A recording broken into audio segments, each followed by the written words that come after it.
Right? Testing, testing. Let me see the reaction from the chat. I think we live. Are we live? We should be live. We should be good. Everything should be good going. You know. All right. See, anonymous boss live. Yep, we're definitely live. Hey, welcome, my friends, my family, my fellow gamers. Your only friend these YouTube streets, Puertorock77, and we are here live with a Friday night. And whoa, it's been a doozy since the podcast. I thought the podcast was crazy enough. If you missed it, if you missed the podcast, you really need to check it out. And if this is your first time on this channel, you definitely need to check out the last episode of 60 Frames No Lag. Because, Lord, loud, the first hour was insane. It was wild. The first hour was insane, man. It brought back so much memories. It gave a little bit of taste of how podcasting was done last gen with the crew and stuff like that. But man, since then, since the podcast kicking off Wednesday, everything's been been insane. It's been absolutely insane. Man, I don't know, bro. It's just a lot of stuff. Well, but to kick it off, I just let you know. So I've been playing Diablo 4. I don't know why I started it. It was there. I had it. Um, and I beat Diablo 3, but I thought to myself I probably would never play this game again or, continue on. But I had it and I said, let me just boot it up. Got all the updates, whatever. And I'm enjoying it. It's not that bad. Normally, I would have thought that I would have not enjoyed, the top-down isometrical stuff. I thought I moved on from that, but it's not that bad actually. You know, the game is aggressively MTX heavy. Like you barely get anything in terms of cosmetics and designs, whatever. Like all the good-looking stuff you have to like buy or get like the platinum coins or do some weird stuff. I'm like, so I could see because I remember when this game first came out, there was a lot of people complaining about it, and this game, ABK, right? Activision, I guess this falls under, or Blizzard. I guess this falls under Blizzard. They heavily monetize the crap out of it, right? And then it's always like it's running off of servers, so the save files on the server. So now I'm starting to see why somebody who's probably a Diablo purist was upset at what Blizzard did with this game because this game is like built for monetization, and that's a bad thing.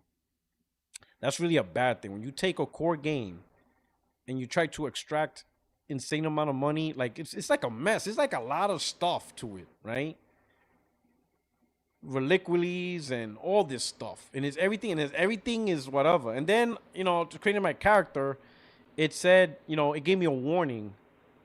I forgot what the warning was, but it was something like this will be a permanent character, whatever, whatever. Recommended you don't do this.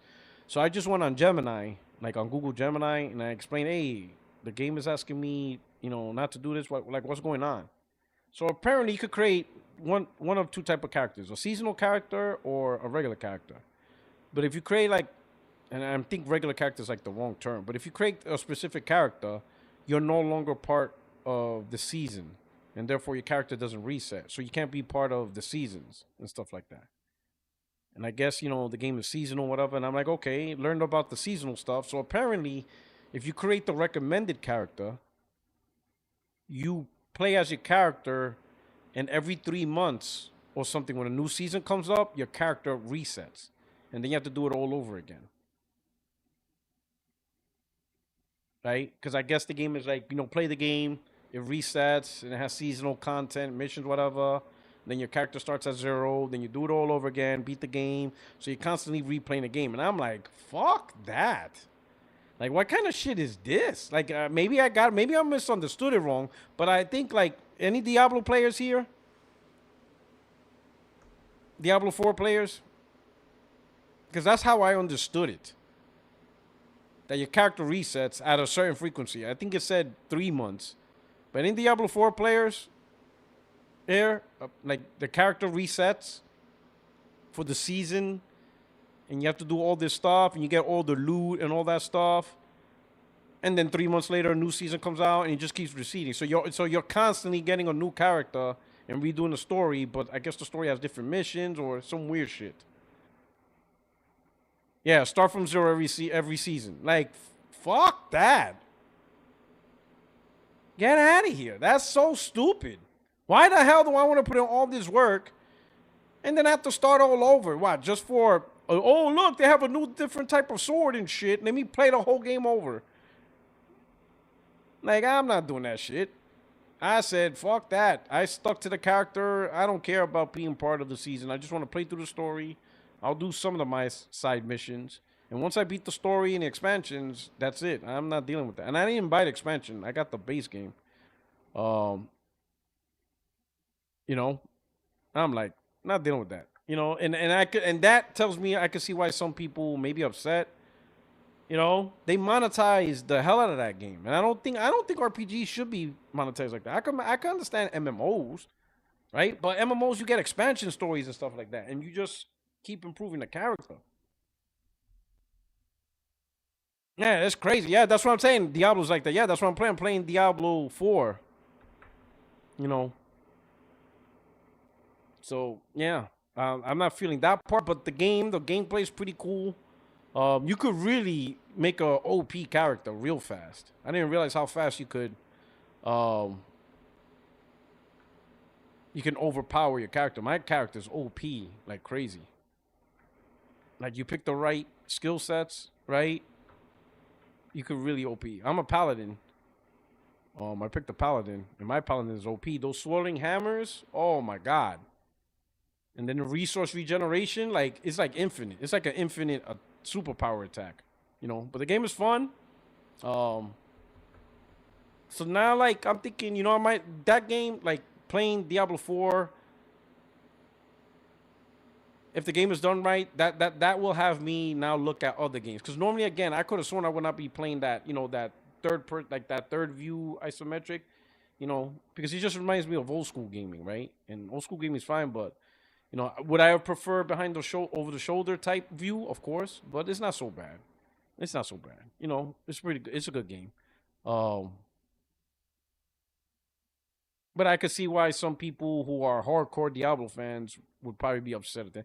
It doesn't bother me, but again, I'm not a hardcore Diablo fan, right? To me, it's just a game. I tried it out. I'm enjoying it, so I'll play it till I beat it. So what they did to it doesn't really impact me or have me have an opinion. But I can see if you've been a long time Diablo fan, now looking back and seeing the anger and the backlash, I seen hardcore fans like, "Oh, you ruined Diablo." I could see, like, if I was a fan of this, because I do remember Diablo 3, and then Diablo 3 was not like this. So I could see the huge transition. So yeah, I could get that. I understand that.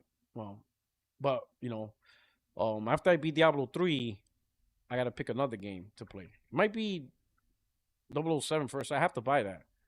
But so many people are saying how good that game is. And then there's also Pragmata. And then there's also games in my backlog, Dragon's Dogma 2. But I heard Horizon's coming out, like the update, so I might wait for that update. It's like an expansion pack, so I might wait for that. I got Dragon Age 4. I know a lot of people didn't like it, but I generally enjoy Dragon Age. Um, it's a lot of games. There's just a crap ton of games that are out there, and more's coming. Like, oh my god, there's even more coming down the line. It's gonna be a very busy 2026. Yeah, my backlog is insane. It's like, holy cow. I need this gen extended just to see if I could just get into it. Um, Absolutely insane. But we got Super West. Thank you for the super chat, Super. Um, Super says that 1 hour of the podcast, you and M went in on him. Everyone can get smacks talk. Yo, I'm gonna tell you, man. That yeah, the 2060 Frames Don't Like podcast this past Tuesday. The first hour was wild.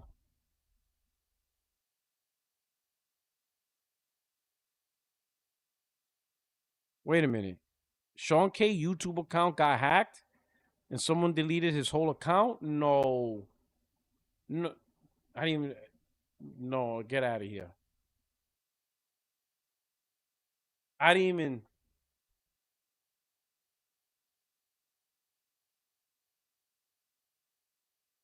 Oh shit! I see Sean K the King,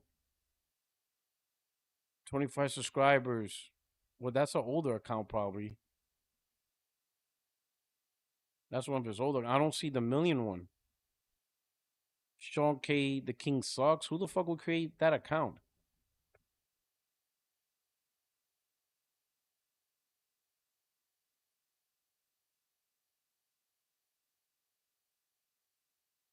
Sean K the King diss track. Yo, there's people that hate him?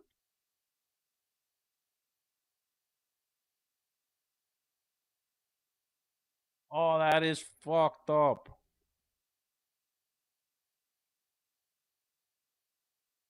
No way, man. All he has is platinum videos.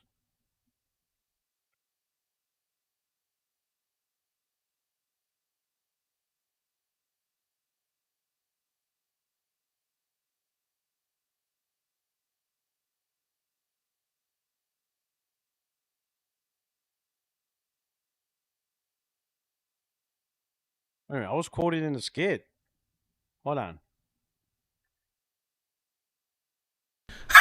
Cause I'm They say Mighty Keith quoted me in this skit. I'm gonna put this on right now. Wait, I was quoted in the skit? Hold on. Hold on. Let's hold on. They say I was quoted in the skit. Let's listen to a portion of the skit from the Mighty Keith.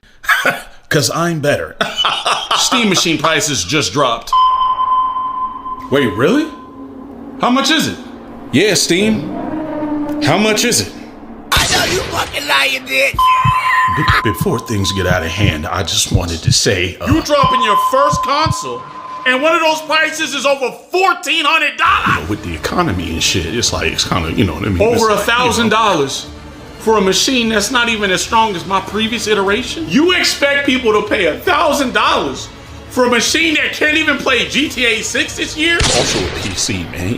Y'all not being And this fair. is after you raise your price on a Steam Deck, a portable console that still ain't even sell as much as my portable console. It's gonna get there one day, I promise.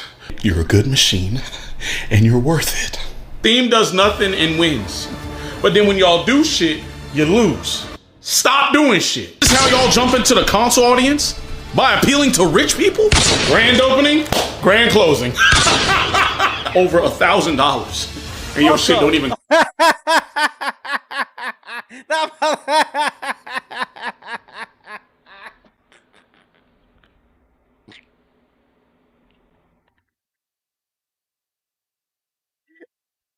Oh shit! I was waiting. I'm like, what is he gonna say? What is he gonna say?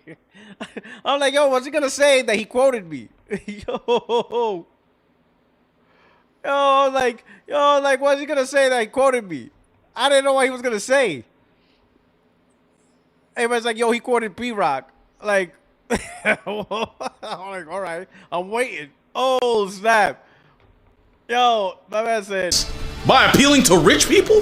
Grand opening, grand closing.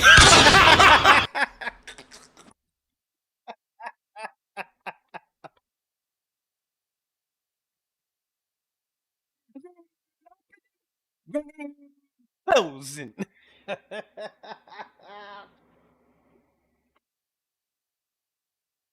Oh snap! Hey yo! Over $1,000. And your shit don't even come with a controller. Hold on, boy, y'all forgetting. For $300 more, you get 2 faceplates. you get 2 of them. I should smack the shit out of you. Smack the shit out of you. You included the controller as a bundle? A bundle. That's supposed to be by default. It says here you originally wanted to sell it for $750, but decided to sell it closer to cost. You greedy as hell. And that's coming from Nintendo. Who even is this for? It's not powerful as me or Xbox, and it's not as convenient as Switch. At those prices, just buy a PC. Damn, I got console players telling people to buy a PC. Yo, you know it's fucked up when console gamers are telling you can just build your own PC. Yo, we telling PC gamers to build a PC. How are we telling PC gamers for that you could just build a PC?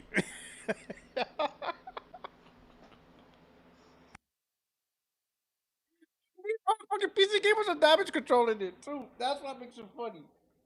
Yo, these cats are damage controlling. Oh, it's the convenience and the form factor. I don't want to drag my PC to the TV. You don't want to drag your PC. You don't want your PC. You don't want. So now we caught y'all guys in a lie. Because I noticed that they're doing that on whatchamacallit. They're now doing that on Twitter. They don't want to drag their PC over to the TV. I thought the shit was already connected to the TV. Because when we talk about the console playing on the TV and we don't want no PC, it has an HDMI port and you could do that. But now we realize, now you're talking true. Now we knew exactly where your desktop was at. We knew you didn't have your fucking 10-tower desktop on behind the TV. That shit's on the desk like a normal PC desk setup. It's always been there. Now you're telling the truth. But now you want something that's modular and tiny that you can actually put on a TV. But when we say that, it don't count. Oh, you could put this super huge behemoth on your TV as an HDMI port. But you guys don't actually do it. This is why I said, yo, I made a tweet and it really pissed off PC gamers. This tweet didn't like it. Let me see if I can find it. But the reality is, Steam Machine is dog shit. The PS5 is straight bitch slapping it. Like, this is a bitch slap. I don't even think the PS5 bitch slapped the Xbox Series S this bad. That's how much of a bitch slap PS5 is giving. It's the Steam Machine. Like, it's dog walking the Steam Machine. Dog walking. It's not even close, right? And this machine is equal or better than 70% of the PC gamers that play on Steam. So all the gamers that play on Steam, Valve collects the data, they know what their rigs are, and they created the Steam Machine based on what they see people play on Steam. And this Steam Machine is better or at least equal. Equal or better. That means you're either doing the same thing the Steam Machine is doing, or your shit is even worse than Steam Machine. And it's 70%. It's literally the majority of PC gamers. I don't want to hear this shit about, but the 30%, fuck the 30%. Ain't nobody trying to hear about the small marginal group. 70% is PC gamers, and y'all shit ain't even on par with my PS5. You can't see me with the Pro. You can't even see me. So at this point, I ain't listening to these motherfuckers. I'm not listening to these PC motherfuckers. They're lying. They're on shitty rigs. They don't know what the fuck they're talking about. They're the ones pushing fucking PlayStation launcher on PC. They game on PC. Fuck off. You guys don't have the rigs and you don't have the knowledge. Y'all not worth discussing this shit. Get out of here with this shit. Get out of here. Y'all not worth the discussion. Don't come with me. Don't come. Listen. Don't come at me until I send for you. All right? If I don't send for you, stay the fuck where you at. I ain't trying to hear y'all bullshit. Get out of here. I ain't trying to hear no gaming takes or nothing from a PC gamer. And God help you if you're a console gamer, with his Nintendo, Xbox, and definitely PlayStation, you entertaining these PC cucks. If you ain't entertaining these fools, then you deserve whatever misinformation they give you. You deserve it. If you answer, and hey, now listen, to be fair, those of you that are in my chat are PC gamers but enjoy consoles, hey, this does include you. Because you guys ain't trying to destroy console gamers. You know, we all know who I'm talking about. We all know what I'm talking about. Boy, that's just crazy. That shit's funny, man. That's wild. That's some wild shit. Shout out to Mighty Keith. Grand opening, grand closing. But I'm still trying to figure out. I'm trying to see, man, about my homeboy Sean, man. I don't see anything in the chat, man. Like, yo, let me see. Is it this one? It's chat. Let me see. Hold on. This shit's wild. They shut down my man's account.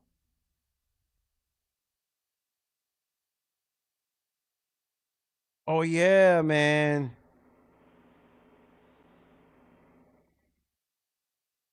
Oh man. Yeah, he said it this morning. Yo, like, fuck.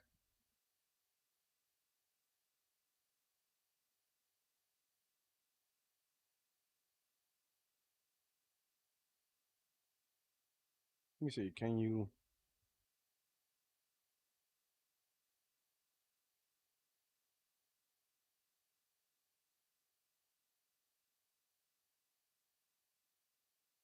Yo, that is crazy. Yeah. His YouTube channel got hacked and deleted.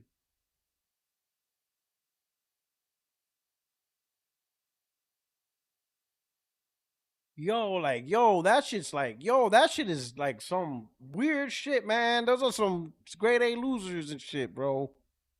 Motherfuckers putting energy into hacking people's account. That's some grade A loser shit, bro. That's crazy.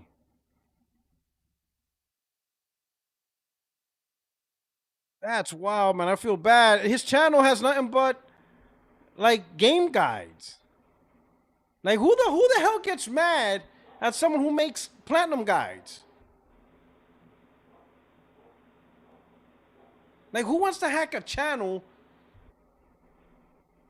that the content is? I can understand people trying to hack my channel because I be hurting some feelings. I be hurting some feelings. So I get if people go after me. You know what I'm saying? Because I be doing some emotional damage on some motherfuckers.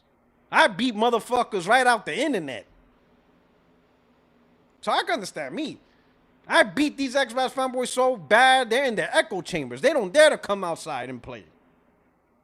I'm like that dude in the Warriors. I'm in the car with the bottles. Grink, grink, grink, grink, grink, grink, grink.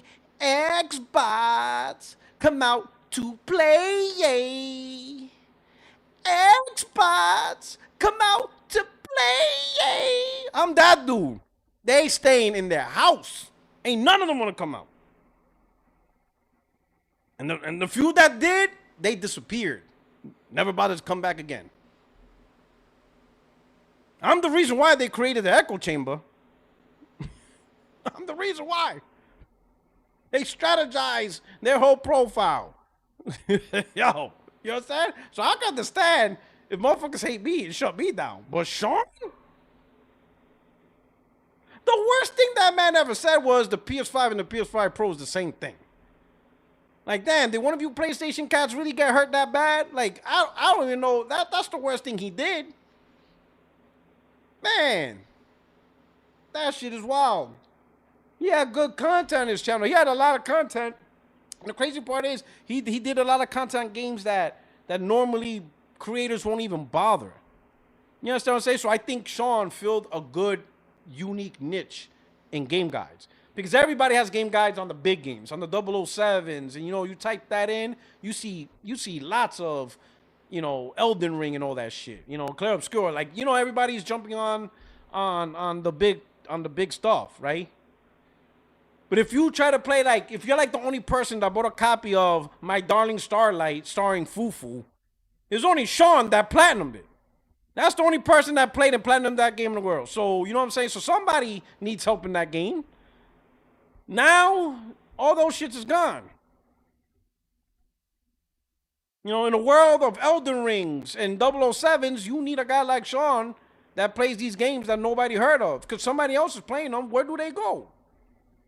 That's some crazy shit. Because you sure as hell ain't gonna get that shit from me. Hell, you don't even get regular guys from the big games. You think I'm gonna put in the work to create a game guy? Shit. Yeah, because he had over 100K, man. Yo, but given the fact that he's over 100K, Sean gotta do something. YouTube gotta do something for that man. Because, if you got over 100K and YouTube be like, oh, sorry. Extra support is only reserved for people who reach 1 million. Like, oh, man. Like, that's crazy, bro.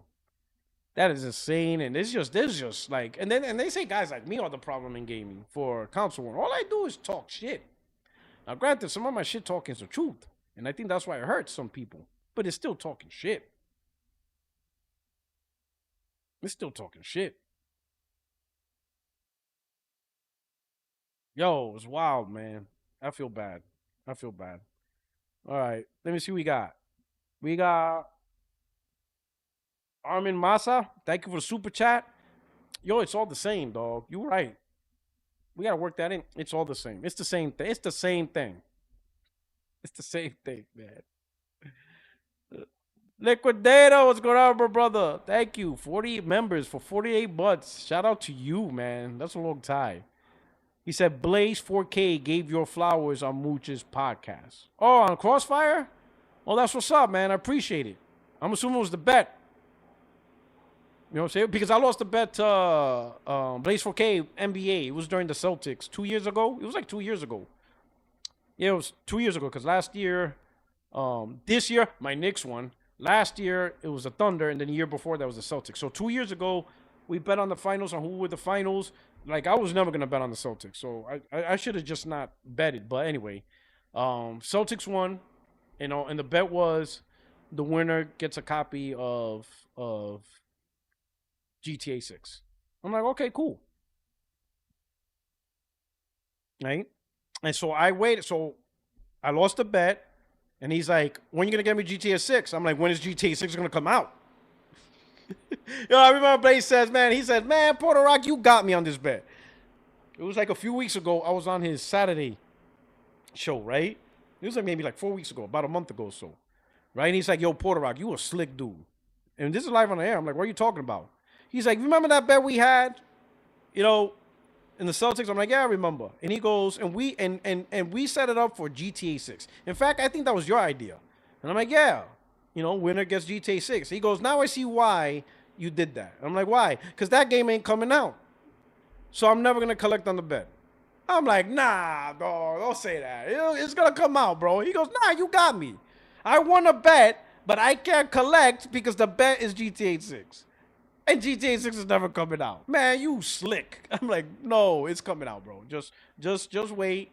As soon as it's announced, you know, and I told him, regardless of the standard price, if the standard price is 100, you will get your money. You know, that's all I waited for. So as soon as the price was announced, $80, I hit him up on Cash App.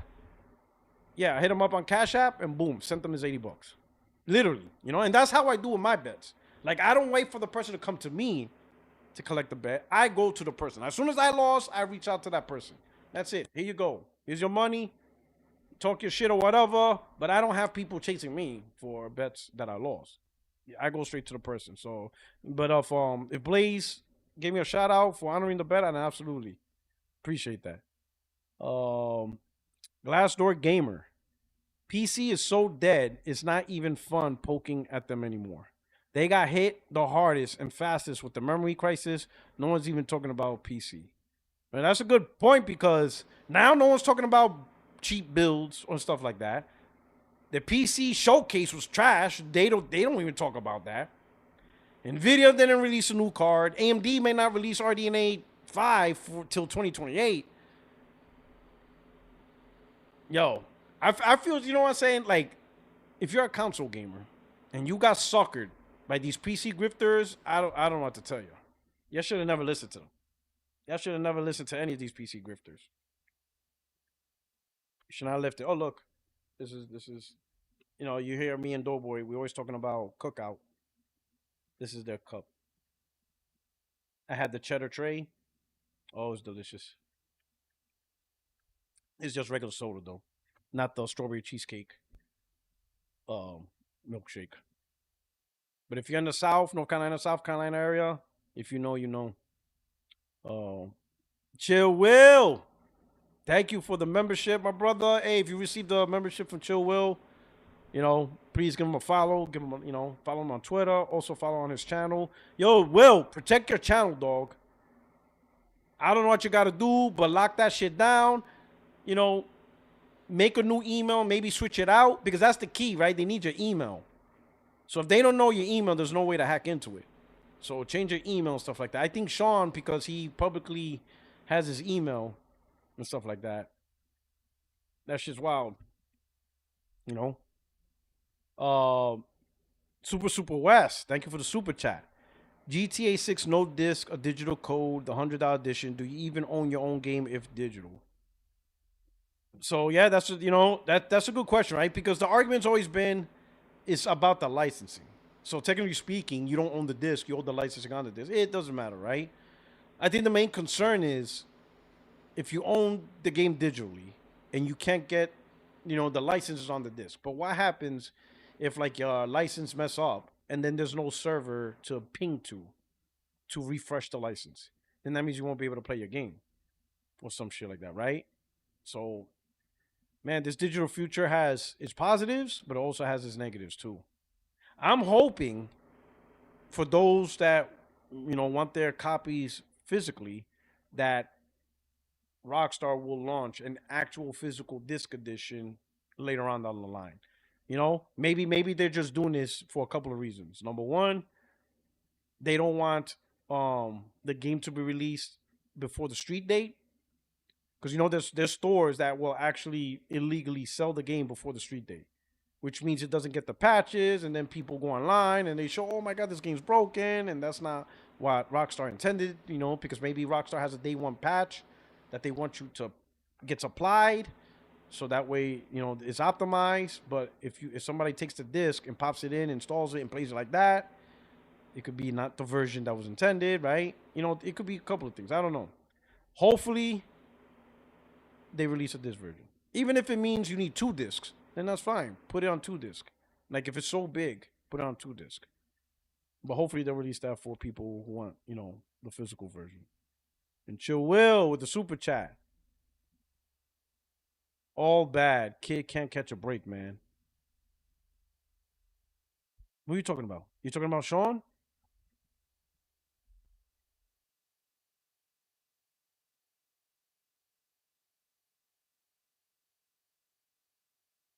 Oh yeah, he's talking about Sean, man. That's just not right, man. He doesn't even counsel war on his channel, nothing like that. It's just guides, man. All he does is guides on very obscure games. And people put energy into that. What's crazy? It's like, imagine the amount of energy and shit you have to do to hack somebody's account. That's really what you put your energy towards? Like, why don't you hack the Epstein file accounts and shit like that? At least if you're gonna do some dumb shit like that, at least do some good with it. Go after the Epstein files and shit. Go after that shit. Going after a YouTube channel. Go after the Epstein files if you have those skills. Use your evil skills for good. Like, what are we doing here? They want to attack the shit that don't matter. Unbelievable. This is crazy. Anonymous boss, thank you for the super chat. How are you doing, Pre-Rock? God bless. The physical is most def coming later. It's most def because of leaks. Okay. I mean, I seen some conversation about it, right? And then they said, Rockstar's wording. They said it's not launching with a physical edition. So usually when they say launching, it's because maybe they plan it later on. Like if it was just outright, then they wouldn't have said not launch it. They would have said there is no physical edition. But they never directly said that. A lot of corporate speak. So, this disc-based version could be on the table. It's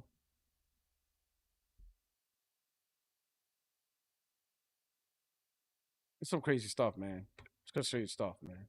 So let's see where we at. Where we at here? So always Bungie layoffs. We'll talk about Bungie layoffs. Oh, let's see. Like, where's the Bungie layoffs at? This is wild. Like, everything is just wild. Right?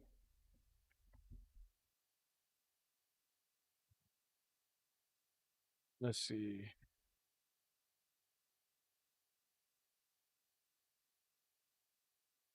We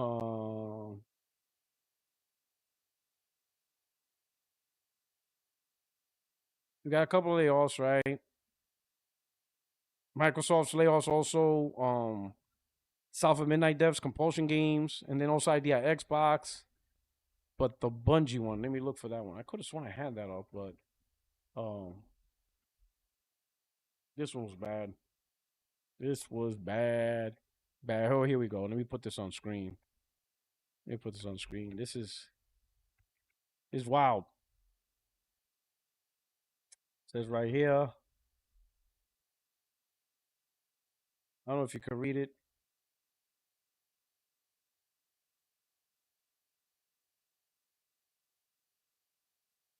Ah, fuck it. I'll read it for you. But it says right here, with great sadness, we are announcing a reduction in force as we reorganize Bungie. As the leaders of Bungie, past and present, we recognize Destiny 2 fell short of expectations these past several years. Following our final content update to Destiny 2, and with our future projects still in early incubation, we unfortunately could not continue operating at our previous size. We know this decision has a profound impact on the people affected, their families, friends, and teammates. While these changes are necessary to best position the studio now and for the future, that does not lessen the difficulty of this moment or the impact it has on those affected. Later, we will share more about that future with you all, but today is not that day. Today, we wish to extend our gratitude and compassion to every member of Bungie team who has been impacted and to those who remain. We hope you will do the same. Like, bro, like, I don't know, man. Like like this whole Bungie thing, man. If there was one decision that I wish it was a do-over, it would be this one. Sony should have never bought Bungie, man. They should have bought them. They should have bought them for there was no advantage at all.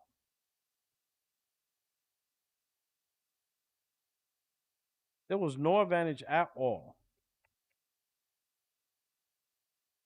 in PlayStation buying Bungie. Like we definitely didn't get anything as a PlayStation gamer because anything Bungie was doing, we would have gotten it anyway, right? And it's not like they did any special things for PlayStation, since they were fall under Sony, since they fell under PlayStation, some shit, weird relationship, whatever. You know, like we really got nothing out of it when you think about it.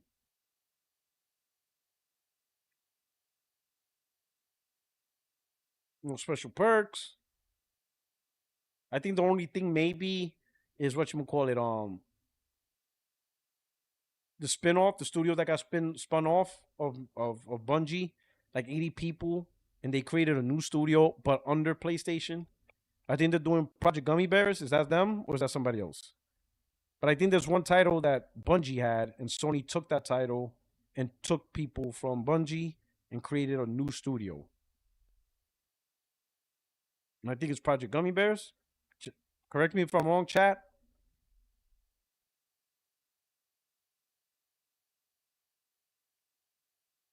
I think that's about it.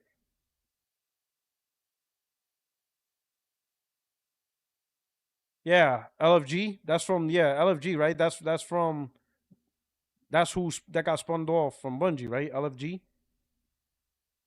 The studio's called LFG, but that's the studio from Bungie, right? Team LFG. That might be a silver lining, especially. But if they're doing a live service game, well, Sony committed that all live service games going on PC, so it's just another multiplat. So as PlayStation gamers, we got nothing out of this. If anything's gonna come out of this, it's more corporate than anything else. But as you can see from a corporate level, they're getting hammered. They're getting absolutely hammered. Maybe I should blend this in to the topic of Sony still doing live service game, because this is probably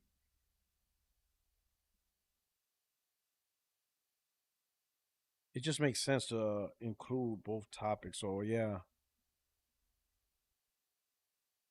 it just makes sense if I reorganize it. It just makes sense from a organizational standpoint, right? It just makes sense because they're both kind of intertwined. So with that, let's see, where is that? There's and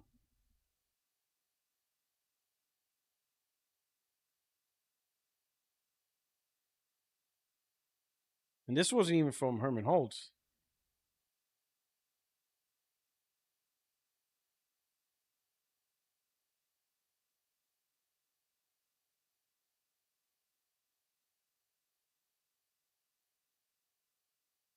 Yeah, this one right here.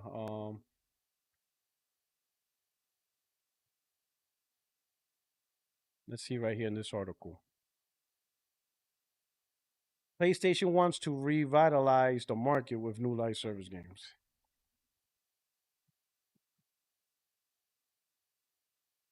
Can't with these guys. It's like having that cousin that stays addicted to drugs and they just won't let it go.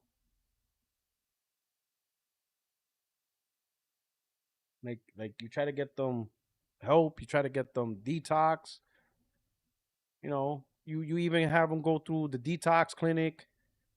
They come out the clinic sober and they go right back into injecting heroin in their veins. It's like they just can't stop self sabotaging themselves. Like they can't. Like, bro, this shit is crazy. Like why is Sony so adamant in self sabotaging themselves? Like I don't know what numbers are they seeing, bro. It's like they don't even consider the huge amount of failures, bro. Like the amount of games they canceled and the amount of live service games that failed, and not just within their own purview as a Sony, PlayStation Studios, right? PlayStation Publishing, just throughout the industry. Like there's insane amount of live service games that just failing, bro, compared to those that are successful or moderately successful. It's just insane. And they just keep doing it. I don't get it. Like whoever is organizing and fighting for live service game, they are doing a real good job of convincing the company to keep going. They are doing a real good job. I don't know how they're doing it. Because I never seen someone sticking to something that has been an absolute failure. It just boggles my mind.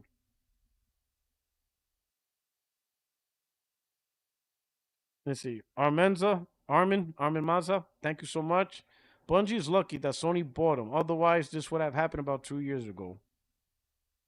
Yeah, Bungie's lucky, but PlayStation isn't. Because they gotta deal with this bullshit. I'd rather have Bungie just fell on their own then. If Bungie was in a bad place where they would have shut down, then oh well. That's on them. Right? PlayStation gotta be Captain Save a Hole. This is wild, bro.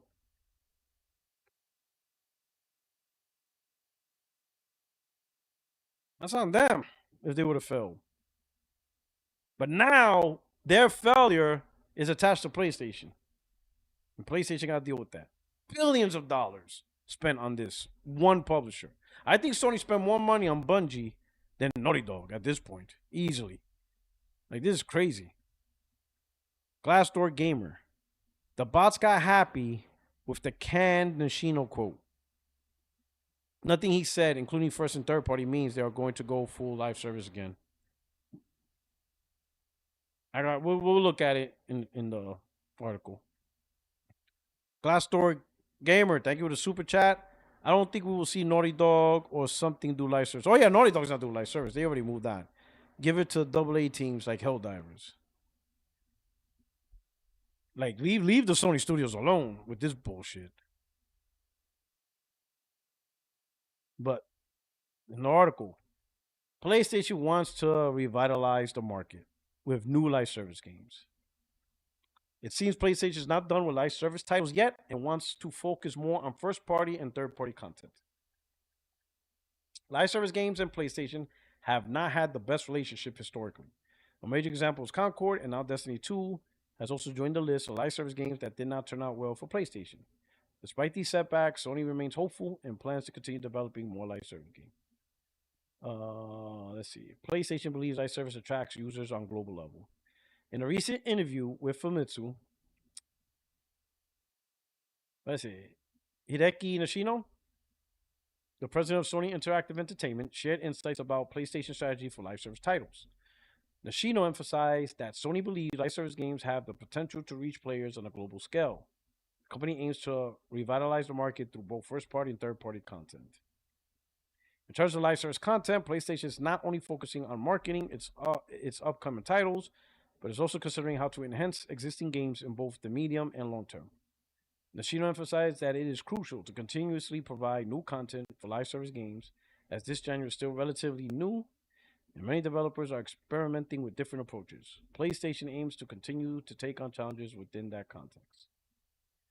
Nishino also reaffirmed that single player games will remain first party, while with live service multiplayer games, the platform will be considering PS5 and PC as the basic platform releases. What are your thoughts on PlayStation aiming to revitalize the market with live service games? Oh man. So here's the dilemma, and I mentioned this multiple times. The dilemma with live service game. Live service genre is not the same as any other genre, because it is possibly the one genre that is meant to keep you locked in if that game is a hit. Once that game is a hit and the company consistently provides content to make you stay there, then that audience is pretty much done. They're going to stay on that game. They're not going to play the game for a few months and then move on to a new live service game. See, people are, it's funny because I see the industry, they talk about live service game and they talk about the reason why they want to do it, but they still act like it's the multiplayer era of 360 and PS3. You see, the multiplayer of PS3 360 is you had good multiplayer games, but people will eventually move on. Call of Duty is the best example. People moved on year after year after year. The majority. There's a few lingering that stood the previous year, but for the most part, people kept moving on. Same thing with Halo and almost any multiplayer, Battlefield. But with live service, that momentum is done. Like that's not a thing no more. Once you have a successful live service game, you pretty much stay there, right? And the majority probably won't go anywhere else. If the majority leaves, it's usually temporary, maybe to test out another game, but then they go back. Or they'll leave to play a single player game because they know single player games you can beat. And once you beat it, then you go back to your live service game. And that's an inherent problem, right? Any new live service game, you're competing with Fortnite, and Fortnite is old as hell. You're competing with Apex Legends. You're competing with Rainbow Six Siege. You're competing with games that are really, really old. But they're just as relevant today as they've always been. And that's the inherent problem. So when he said revitalize the market is exactly doing what it's supposed to do. That's what's funny. The publishers want to do live service games so they can perpetually keep gamers onto that one game, and they just make insane amount of money by updating that one game. That way they don't have to worry about pitching a new game, getting it developed, and waiting for it to release in 5 years. It releases, it sells, and then you start the cycle over. Focusing on live service games eliminates all that. So the live service games is doing exactly what it wants that you want it to do. If it's successful, you get the audience stays with you. That's it. That's their game. But what more does a publisher industry want? Like to me, he's trying to say it's a relatively new genre and needs to be revitalized. I think it's oversaturated. And most of the people found their home and they're not leaving. So who are you making all these new games to? Unless you're trying to make something different outside the basic, battle royale, shooter, whatever. Something like, Tokon, Marvel Fighters. Now, I wouldn't consider that a new idea. To me, that's just a fighter with multiplayer. But granted, now it has seasons, season 1, season 2, season 3. So now they want to call it live service. Okay. I mean, if you don't ever plan to make a Tokon 2, and this is it, it's just Tokon, and this game will be around 15, 20 years, okay. I can see why it's a live service. But this is more like just traditional fighter with multiplayer. But if you're going to create new, unique experiences, especially PvE experiences or, stuff in the realm of RPGs, action games, all right, I could see that. But the shooter genre, the shooter heroes, the battle royales, that's getting played. Or it's been played. Like, it's getting played out. Glenzer. Thank you for the super chat. Make quality, make money. They got it backwards. Yeah, that's the important part. You gotta make a quality game, right? My only thing with Sony's live service is, Nishino said it again, it's going to include PC, and that's a totally different audience for PlayStation. Sure, there's some cross-pollination in third-party games or whatever. So third-party is the one responsible to find that balance. What game can we make that people on PC, PlayStation, Nintendo, and Xbox can enjoy? That's their responsibility. And rightfully so. They're third party. But when you're a platform holder, when you're a PlayStation, and you're like, all right, what kind of live service thing we can make that PlayStation and PC gamers can enjoy? PC gamers can enjoy? Your PlayStation. Why are you worrying about what PC gamers can enjoy? Why are you worrying about them? Why are you trying to find a happy balance between us and PC gamers? You know what I'm saying? That's let third party navigate those waters. You shouldn't be navigating those waters. The only waters PlayStation, the first party, should be navigating is what type of games, live service games, does PlayStation gamers would like. That's it. Now, if you want to port that game over to PC with no consideration, okay. But don't consider them. Now, some people are going to argue back, well, PC gamers buy more copies of live service games. Well, Helldivers, apparently so. I didn't help Concord. You know? You should be focusing on PlayStation. That's your platform. That's why I don't like this. Like, the live service is the last part of Sony's strategy that is third party. And as long as they keep making games for PC, it's third party, at least for that strategy. Not the whole studio. It's not like Xbox where they're full third party, whatever, because they're making games for everything. And I'm not buying that whole Gears E-Day exclusive compulsion, Clockwork. It's exclusive, but I don't think it's gonna be exclusive for long. That Microsoft strategy is just weird.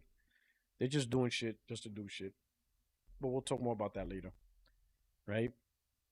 Now, the thing about the Bungie layoffs, they swear they're trying to compare it to Xbox. And I see the tweets. I see the tweets from gamers like, when Microsoft talks about layoff, it's the end of the world. But when they do Sony, oh, it's nothing. Like, keep the same energy. And I'm like, listen. The main thing between Xbox and PlayStation is the fact that Xbox leadership, right all the way up to the CEO of Microsoft, is saying that the brand entirety, all operations, everything needs a reset because the operation is not going good. It's not profitable. They're not making money, and everything is wrong. And they have to fix everything. The whole Xbox operation is bad. Everything Xbox, like literally the whole entire division is in a mess. Everything about it is in a complete mess. And Microsoft has to fix it. And who knows how they're going to fix it, but it needs to be fixed. That's the brand. That is the division. That is everything. With PlayStation, it's their live service strategy that is hurting them. One aspect of PlayStation, okay? The second aspect is people saying, oh, not enough PlayStation first-party games are being released. Well, games are taking 5 to 6 years to make. So the only answer to fix that is the eventual, either you double up your studios, create more teams, or you acquire new studios. That's the only two answers. And the answer's there. Sucker punch. Double, triple them up. And I'm not talking about that one team, create another team. Or create 2 more teams. So that way you have 3 separate teams working on projects for Sucker Punch. Add more teams to to Gorilla. So that way you have a unique team, and that's how you pump out more games, right? That's how you're able to pump out more titles. You need more people. Because game development is not going down. Game development, it's not going to go down to the 2-3 year development cycle. Unless they implement amazing tools with AI that hopefully doesn't involve generative AI and do all that weird looking paint, AI filter paint bullshit, we're not going to see games go back to the 2-3 year development cycle. They're going to stay at the 5 to 6 year development cycle. Maybe the smaller titles will get 4 to 3-4 years, but the big AAAs, the big titles that we enjoy and that we love, that's staying 5-6 years. That's not changing. And if Sucker Punch remains as a one-team studio, then you're only going to see Sucker Punch games every 1 to 5 to 6 years. Unless Sony makes a decision to create another team with Sucker Punch, at least one more team, you will only see one game every 5 to 6 years from Sucker Punch. That's it. Insomniac's fairly big, but they have a great process. I know they got 2 major studios, one here in North Carolina in Raleigh, and then the other one in Santa Monica, and they do a great job. I mean, Insomniac's goated. Best PlayStation studios right now. Even if Naughty Dog releases probably one of the best games of the gen, it's still only one game, right? It could be amazing, but one game in 7 years, assuming it comes out in 2027, that's just not acceptable for the first party studio, right? I know some people will say, "Oh, but you're not gonna, hold Rockstar accountable." Well, Rockstar's third party. Rockstar doesn't even have to come out with a game anymore if they don't want to, whatever. You know what I mean? They're third party. I'm not gonna hold them to the platform standard. They're not PlayStation first party standard. That's third party. They do what they want to do. That's a first party platform provider. You buy a console and people buy a console and you have studios, you gotta figure it out. Insomniac did a phenomenal job, man. They launched with Miles Morales. A year later, Ratchet and Clank. 2 years after that, Spider-Man 2. Right? That was 24. Right?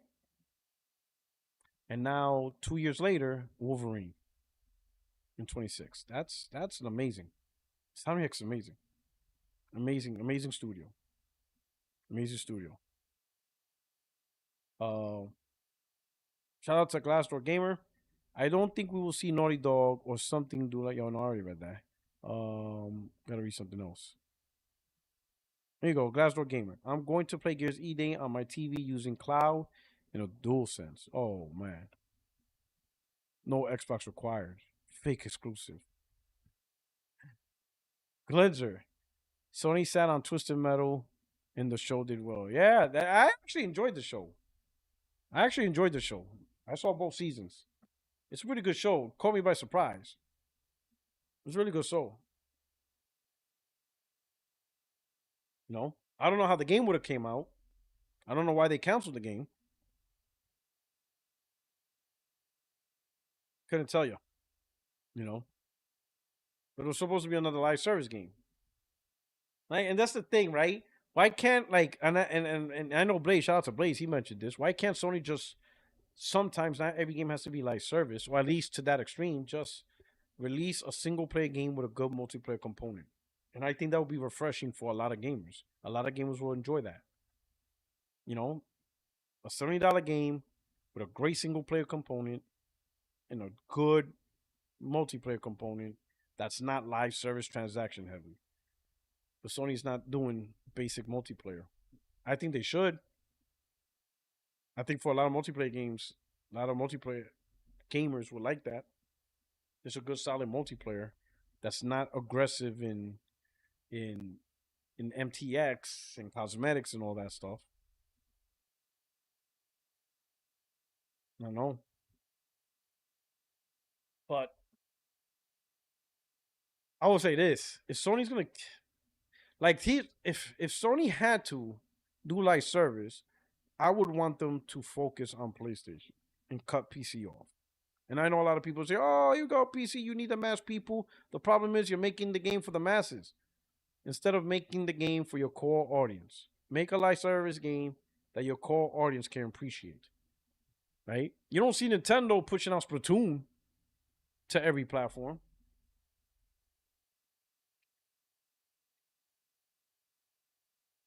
Make your live service first party exclusive live service. Give it that appeal. Focus on your culture. Focus on the identity. Don't just release a live service game. Make the game something that people say, "Oh, this is a PlayStation live service game." Make it about PlayStation and the PlayStation audience. And then if people are interested in it and they're like, holy shit, that looks great, then let them come to the platform. Bring them in and make them part of PlayStation Nation. But if right off the bat you're already saying the game's gonna be on PC, then the development is like, who are you catering to? Like who's this game for? Oh, it's for everybody. It's for everybody. So, so as PlayStation, you think you're good at making games for everybody. You see, this is where you blur the lines. Shout out to Malice Flare. I'm sorry, Malice Flare. Thank you for the super chat. Ironically, Sony has a successful live service game. It's just under Sony Music. Freight Grand Order. 7 billion lifetime revenue of 2013. I heard about that. It's like a mobile game, right? Don't give them any ideas. Don't give Sony any ideas. Don't give them any ideas at all. Not at all, right? I don't know, man. I just wish if Sony does this live service game, I am hoping that they at least tone it down. Don't be too aggressive. Don't do this 60% of the budget and stuff like that. Tone it down, slow it down, be more strategic with your selection. Don't try to tackle 7 or 8 live service projects in one shot. Be more strategic, be more intentful with what you approve. Don't be approving dumb shit like God of War live service games. Don't be doing dumb shit like that. Be more strategic. Like to me, Tocom, which Sony says is a live service game, but guess what? That's cool. That's really cool. That fits the culture of PlayStation fighting games. Got the right theme, Marvel. Because people expecting Capcom to bring that back. But Sony jumped the gun and got it. Right? So that's a great move. You see what I'm saying? That I can applaud. Marvel's Tocon, I can applaud that. If Sony does things from a more smart and innovative perspective, instead of just doing stupid shit like hero shooters and battle royale, like leave all that bullshit alone, man.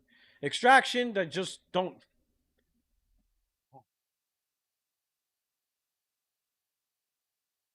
It's just like no extraction shooters, man. Just let that shit go. Bungie should have never made Marathon, man. They should have just realized. And shout out to Bungie. You give them creative control. But I think gamers really just wanted Destiny 3. Or the audience. The audience just wanted Destiny 3. They should have just done Destiny 3. I mean, I get it. Marathon, they had a vision, they have art and all that stuff, but it just fell flat. The game might be good. I've seen people, they love the gameplay for those who play it. It just didn't garner the big audience. The majority of the Destiny players, they're not playing that game. Majority are not. The majority don't want to play that game. They want Destiny 3. They don't want that. You know?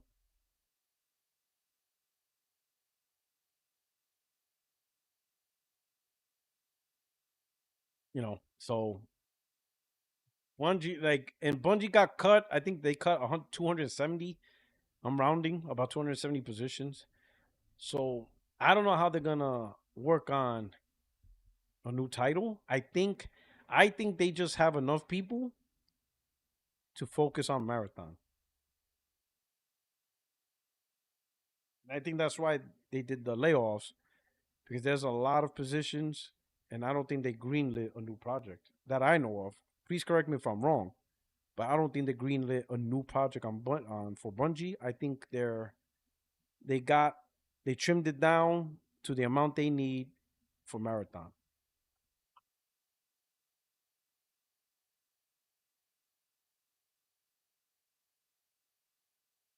Let's see. Let's see who we got here. Pat Myers, thank you for the super chat. Pat says, thoughts on Nintendo giving a 10% raise to their employees while Sony and Xbox are laying off people and having their lowest sales numbers ever recorded. What can they learn from Nintendo? I will tell you, man. Nintendo, this is not the first time Nintendo did this, right? When things were going bad for Nintendo, they didn't lay off their developers. They lowered the salaries of all the top execs to compensate. They left the salaries alone and they lowered all the execs, top down. Their salaries got cut. They left the developers alone. They didn't lay off nobody. And like, the reason why they do that is, how do you get out of a rut? Well, you get out of a rut by releasing great games. It's developers that make great games, but you get rid of the developers, especially those have been with your company for years. You got rid of the experience, so you can't get rid of your developers. But the one thing I think Nintendo has an advantage of, they don't inflate their studios with a lot of fluff. You know, they're a good lean company. You know, they don't have a lot of fat. All the people they hire have intent and purpose to create great games. You know, while Sony, they let's say if we use Bungie, and they bought this huge ass studio who's making, you know, at the time they're doing all this content stuff for Destiny and they're doing Marathon. But now that they shut down Destiny 2, and Marathon's not the big hit that they were expecting, what do you do all these bodies? Well, normally you're like, well, create a new title. We need creators, create the next big. Hell, I would have just said, just make Destiny 3. Begin today. It's approved, make it happen. But apparently, Sony shut down the pitch for Destiny 3. Apparently, allegedly. I don't know if it's true or not. But allegedly, Sony said no to Destiny 3. And I don't know why they would say no. I mean, I don't know what the pitch is or whatever, but Destiny 3 seems like the no-brainer. It's not like the community's not asking for it. They're all asking for it. Even when Wolverine was shown at the State of Play or whatever, and Insomniac and Sony, on their, or PlayStation on their Twitter accounts, they're showing a little bit of Wolverine. You saw tons of comics about Destiny 3, which has nothing to do with Wolverine. So there's a lot of people speaking on social media about it. So I would think Destiny 3 would be the no-brainer. But apparently they didn't accept the proposal. So now you got all these people. No Destiny 3 is being made. No new IP is being made. And I guess Sony wants to focus on Marathon. So they cut people. Instead of keeping the people and have them work towards Destiny 3. Because I think that would have been a better plan. Have them work on Destiny 3 and just keep Marathon alive for as long as you can. But once Destiny 3 is ready to launch and you do all that stuff, launch Destiny 3, and then within 6 months, announce that you're shutting off Marathon. And I don't think anybody would be that upset.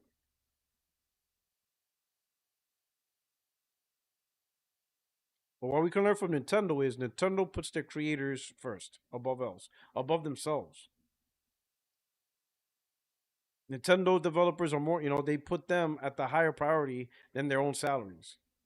So I'll say that's one thing Sony could definitely learn. If you're gonna cut salaries, cut your own salaries. Or the execs. Take the hit. I mean, hell, these guys make millions of dollars. 1 year where you take a hit, it's not gonna kill you.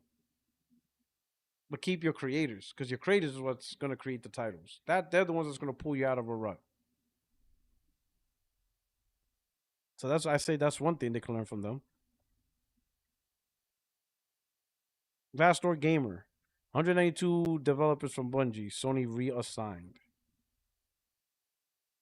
Okay. And that's not even on top of who they laid off. Because I heard they laid off like 200 something. Leo Jemme. What's up, my brother? Thank you for the super chat, the $20 holla. Yo, Rock, all Sony had to do is expand the teams. Like you said a few months ago. Have a 2 or 3 team per studio and stagger the devs' time. Says the studio releases a game every 2 to 3 years. Spent $3 billion on Bungie. Yeah. They spent $3 billion on Bungie when they probably only needed a fraction of that, or maybe just a third of that, to double up, triple up studios. So that way, that studio can release a game every 3 years or so, give or take. As long as their pipeline is good, right? And the projects got greenlit. But Sony didn't invest more money into their studios. They just let the studios do what they do with the personnel they have.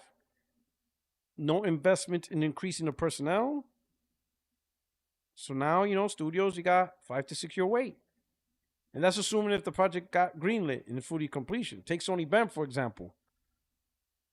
Their project got canceled, and now they have to start all over. And I think that was apparently last year, 2025. So you're not seeing a game from Sony Bend until 2030. And the fact that their last game that they released, a new game, was 2018, 12 years. Sony Bend, no new game. I mean, they had a remaster, but no new game for 12 years. It would be crazy if Sony shuts them down, right?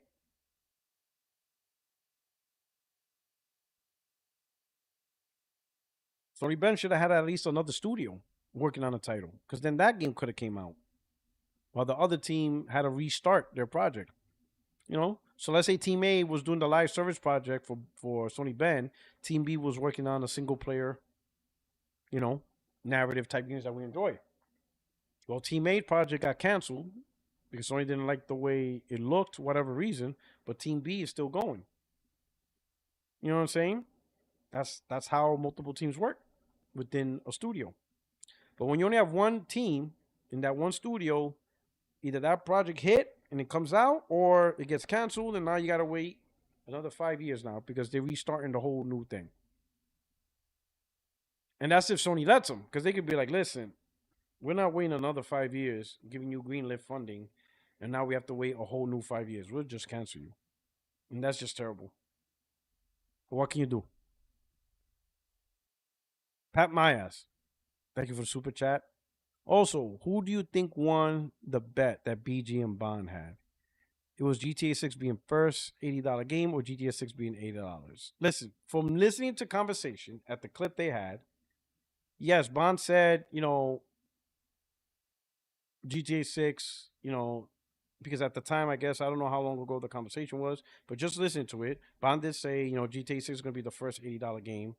He's going to, he bets that, hey, GTA 6 is the first $80 game. Whatever, right?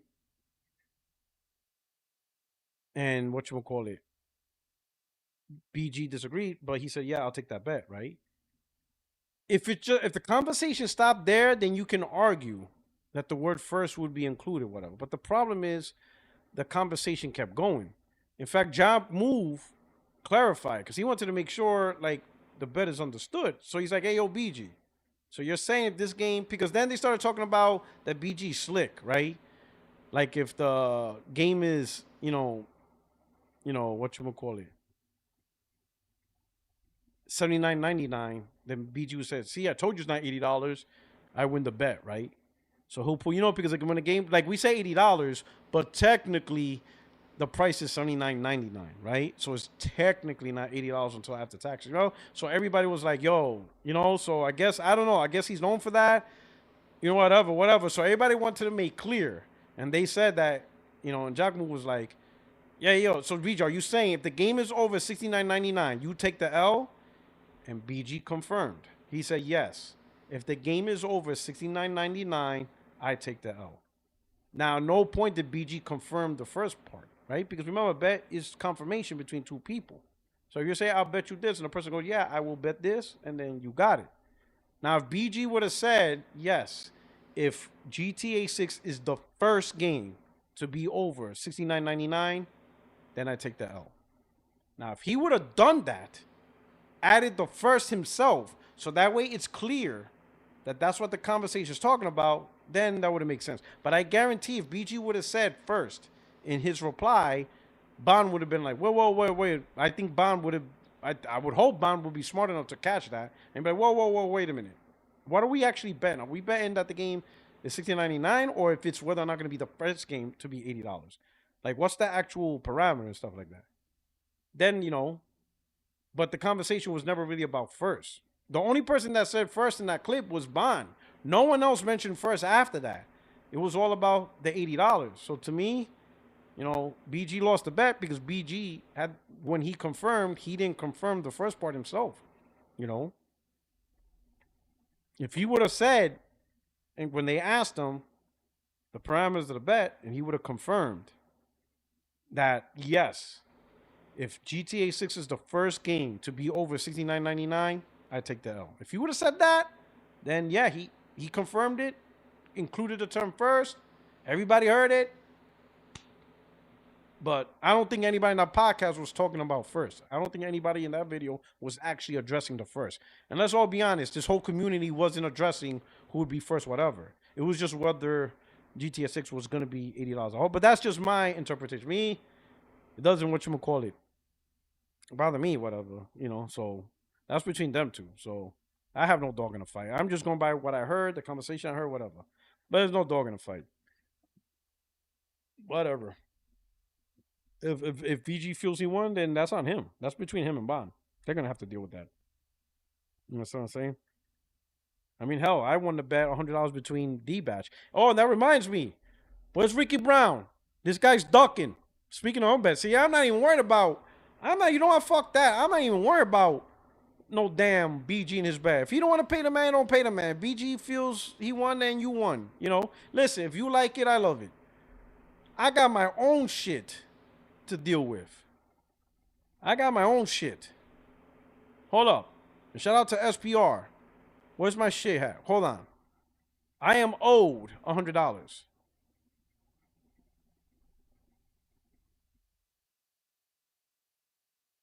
Where's hold on. Where's my shit at? Where's my shit at?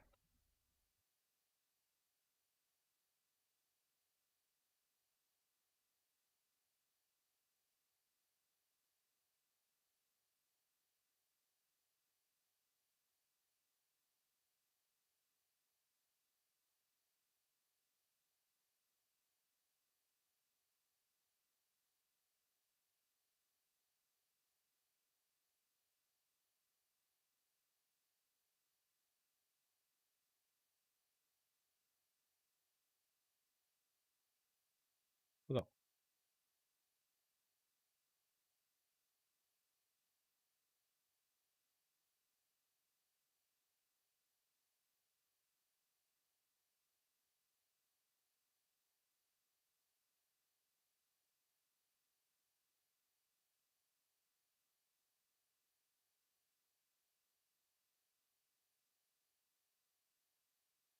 Where is it?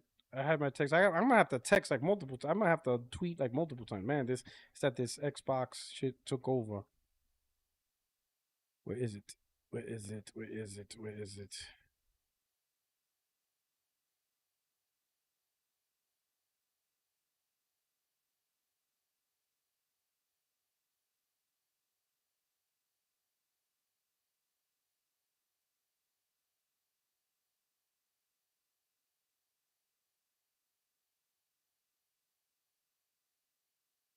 Oh yeah, shout out to SPR. Yo, thanks for the new banner and stuff like that. I gotta update it, man. Shout out to SPR, man. Oh, here we go. Here we go. Here we go. Let me show you something. Shout out to SPR, man. My man's working for Netherlands intelligence here. You know what I'm saying? So for you guys to understand, I got my own shit to worry about. Let me read the super chats real quick. All right, we got Armin. Mazza, thank you for super chat. Says, imagine how many first-party games we would have if each PlayStation studio had more than 2 teams, financed by the Bungie $3.6 billion. Bro, I couldn't even tell you, bro. I can't even imagine, boy. If that $3.6 billion was actually invested into expanding the studios that we have, fuck. I don't even know what to tell you. I can't even begin. That's easily tripling. Easily studios would be tripled. Easily. Anonymous Boss. Thank you for the super chat. If Sony does not green light Destiny 3, they will lose all that fan base that want the game. I'm not a diehard fan, but I'm speaking from a business standpoint. By the way, bring back Killzone. Listen, they want Destiny 3. It is what it is. Stop forcing people to play something they don't want. They're not. I don't think a Marathon will ever get to that hit. I hope I'm wrong, for the sake of the company and the sake for the brand. But I don't know.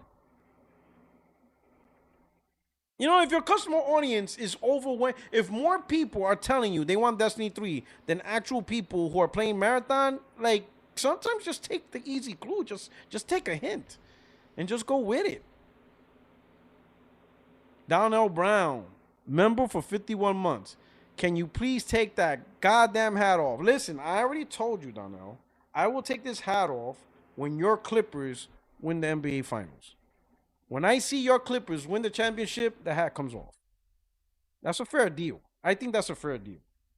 Chat, am I not being fair? I think I'm being fair. I froze for a minute.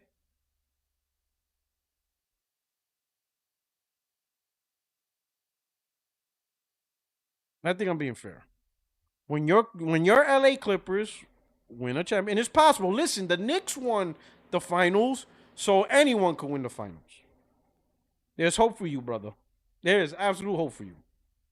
I'm rooting for you. Finals 2027, Los Angeles Clippers. Get it done. And the hat comes off. What? Oh no, my championship hat is this one. This is my championship hat. Wait, let me I got oh, there we go. That's the championship hat right here. I'm not wearing this one. This one stays mint. I didn't even take off the sticker. This shit staying mint. All the sticker staying on. This shit is staying mint. I didn't even like push. Nah, this is it's staying like this. If I'm wearing it, I'm gonna wear it like this. I'm not even gonna take it out. That's how mint is gonna stay. It's gonna stay mint. I might even get a glass case and put this in here. Y'all seen that episode with Key and Peele? And who had the freshest cap?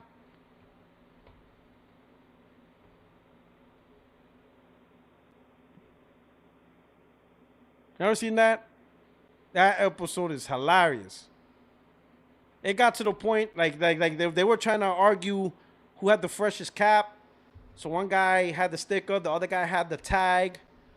One dude got it in the case and put the case with the hat in. Yo, it got so bad, the dude had the Asian lady on top of his head, like actually making the hat. with her on his head. That's how fresh it is. That was actually being made on the spot on top of his head. That shit is hilarious. They were trying to argue who had the freshest, newest cap. That dude had an Asian lady right on top of sitting on his head, and she's making the cap as he's walking around. That's how fresh his cap was. Yo, that shit. Yo, that Key and Peele's hilarious, man. Key and Peele's hilarious. That dude had a whole sweatshop on his head. That's how fresh that cap was. Oh man. Shout out to you, Donnell, man. Donnell, I believe in you. Donnell, you gotta believe. If the Knicks could do it, so can you guys. You just gotta believe. You just need two things, Donnell. Time and belief. And you'll eventually get there. Chill Will. Shout out to Chill Will. Says shout out to SPR for his banner as well. Hit the like button. And then we got Donnell Brown with the super chat. Sony's not going to green with Destiny 3 because of the budget is going to be over 500 million just to start.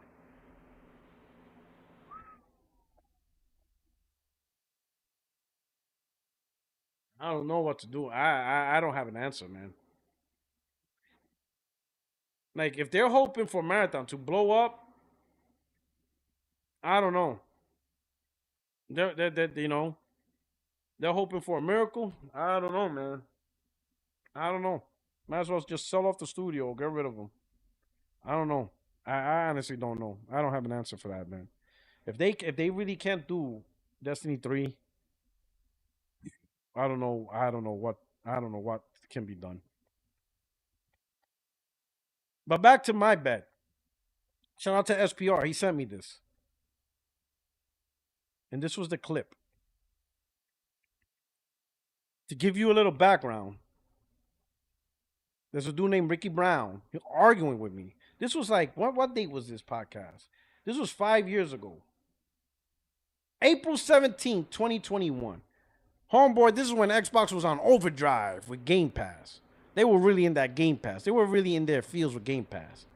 And this dude's arguing with me about Game Pass, sustainable, they're making so much money that he says, yo, the money's so big that GTA 6 is going to be a day-and-date game, like a day-one game on Game Pass. And I'm like, are you nuts? Right? And I think this is where the clip had it. If I say if I went the GameFly route, I could get GTA 6 day one on GameFly. You can get GTA.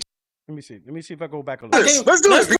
Let's argue a little bit. That's stingy, right? About games on PlayStation. I could just sign up for GameFly. Let me go here. You can't use a multi-platform exclusive. If you're talking about exclusives, then yeah. with Sony, nigga, we're stupid as fuck. So you admit you have no game. That's pretty much it. But guess what? You can say that Xbox ain't got no games. That's your only narrative. And I got fucking 8 bullets in this clip for you piece of shit That's the most motherfuckers. important. I'm not giving away all my shit right now. Let's roll. I'm down. I'm ready. Let's do this. Game Pass is more valuable than any fucking one exclusive. Next That's an opinion. That's an opinion. That's a fact. Oh shit. That is your primary concern. Then that is so. I'm gonna tell you why that's an opinion. I'm gonna tell you why it's an opinion. I'm gonna tell you why it's an opinion, right? Because let's say your whole thing is about not paying $70 for games, right? How you gonna say really? Listen, that's the whole thing, right? If I was really that stingy, right, about games on PlayStation, I could just sign up for GameFly and do the same shit. And No, it's not the same shit. That's That's it. the same shit. You can't download games from GameFly. This nigga jumped for a third party. Let's go to the primary platform. As long as I'm playing, as long as I'm playing, that's what matters. Yo, argument. Ring the bell now. Let's debate about the break his fucking jaw. Let's go. This nigga's dumb. Let's do this. Let's pretend. Yeah, let's do this. Let's do this because you're on the other side of the lake, nigga. You done. You done. Let's pretend I got GameFly, and I put Outriders on my queue. Now I got Outriders. I'm playing it. What's the difference? 3 days, nigga. You don't get it right away. Anyway, I'm playing it You right can't now. download What's it. the difference? I'm playing it The right now. difference is you gotta And I wait ain't to paying check $70. out 3 games at a time. What's the difference? That's the difference. What's the difference? You know what I'm saying? That's the difference. You know what's a bigger difference? You know, let's say if I went the GameFly route, I could get GTA 6 day one on GameFly. You can get GTA 6 day one on Game Pass. How do you know that? Because GameFly does day one on every game. Oh, how did you know that? GTA 6 didn't even out yet. You know how I know? You're assuming shit. You don't know shit. You know how I know? You You know how I know? D-Rock's an insider. Do you want to know how I Everybody know? Do you want to know how I know? Tell me how you know. Because I'll bet you $100 you won't see GTA 6 day one on Game Pass. All right, listen. Well, first of all, what am I And you doing with won't take $100? it. And you won't take it. $100 can't. Listen, That's how I know. $100 can't fill my escalator. That's how I know. $100 ain't nothing. That's how I know. Can't fill the escalator. Listen.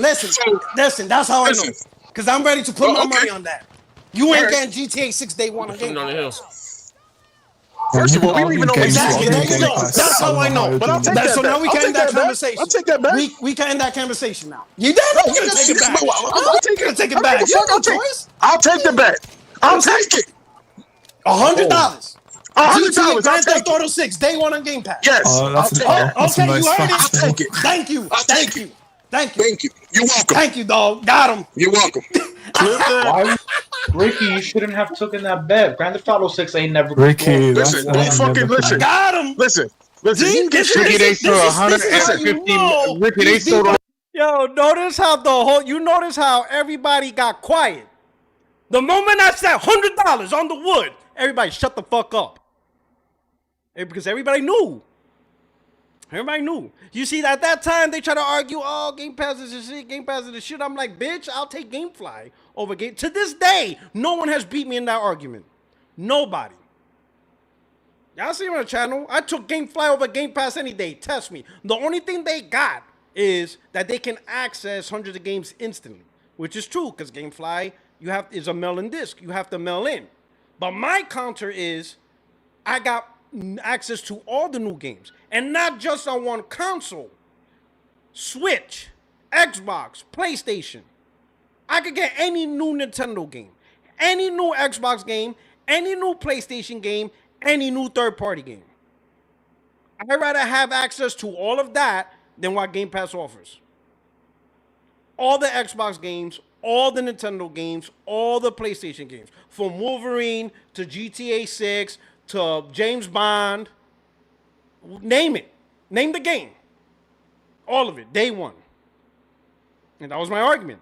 Because if you really want to talk about saving money, you can save money in gaming, you know, in terms of games. You can always rent games, you can get used games, you know. So for them to argue that stupid point, I'm like, if that's the case, I could just get GameFly and save money just like you guys.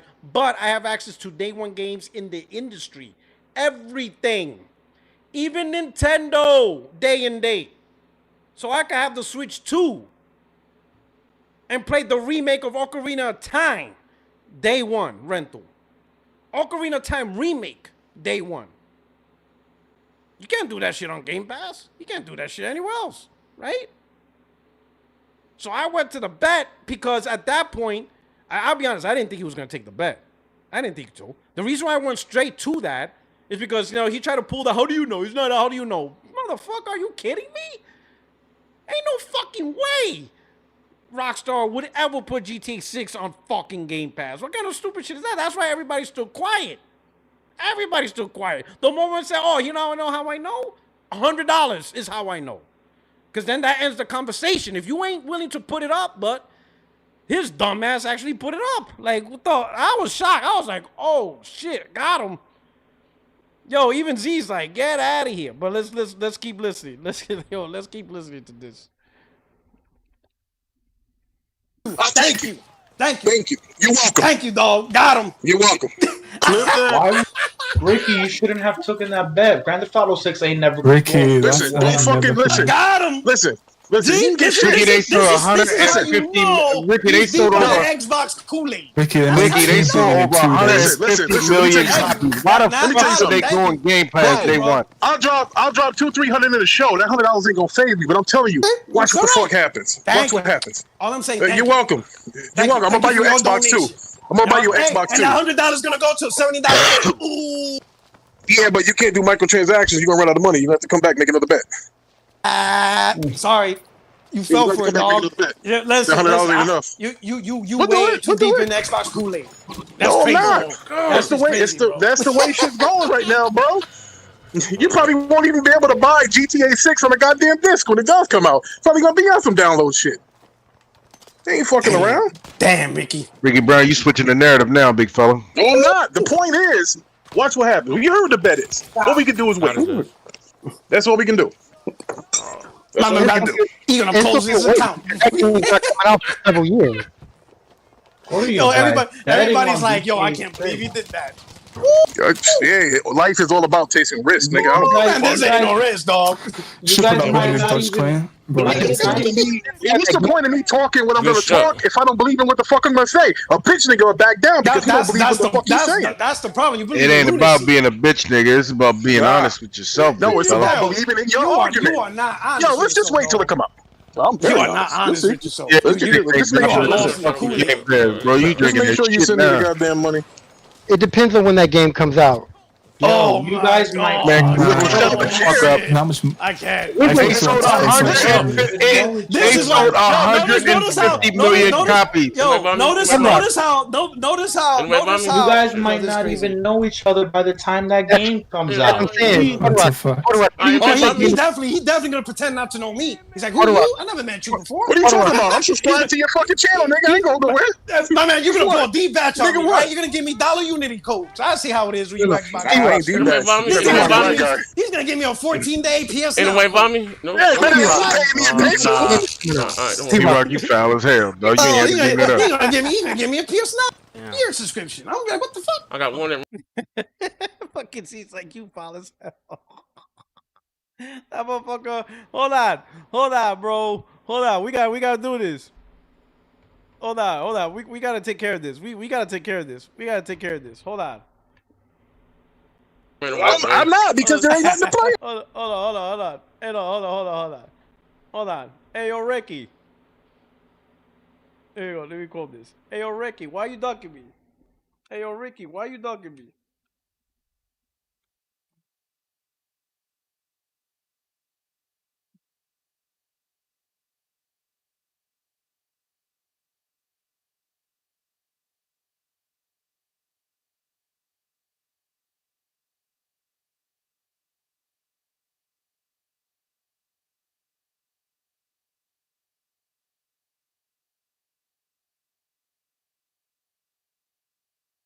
Come on, dog. Pay up.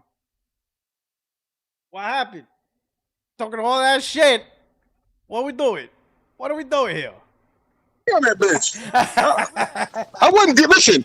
You know, little pony. I wouldn't do you dirty like that and make you stream the whole game. I wouldn't do that to you, brother. Oh, shit. I wouldn't do that to you, man. Listen, I don't give a shit. I wouldn't do that to you, brother. You can say whatever I wouldn't do that to you. I'm P-Rock, man. We baseball dudes. That's right. That's why I like talking to you, brother. But you lost this one. You might as well pay it now. I lost this one. Oh my god. Like, yo, I can't, like, yo. The mind of an Xbot is a dangerous place, bro. Because, yo, they are deep in their delusion, man. That delusion runs deep, bro. I never seen a fan base so delusional in anything, bro. Like, delusion is deep in that shit, bro. Delusion. Like, yo, across the board, man. Xbox, by far, man. These Xbox fanboys, Xbox fans are absolutely the most delusional fan base to ever be created. I think in anything. Like, yo, you know, for a little while, people were saying Knicks fans was delusional, but we got our chip. So that shit, scratch that shit. We're not delusional no more. The year, you know, every year was our year. Well, we finally got our year. All right, so you can't say Knicks are the most delusional fan base. But yo, man, I cannot believe like these guys are so deep into Xbox delusion, bro, that they lose money over this shit. They lose money over this shit.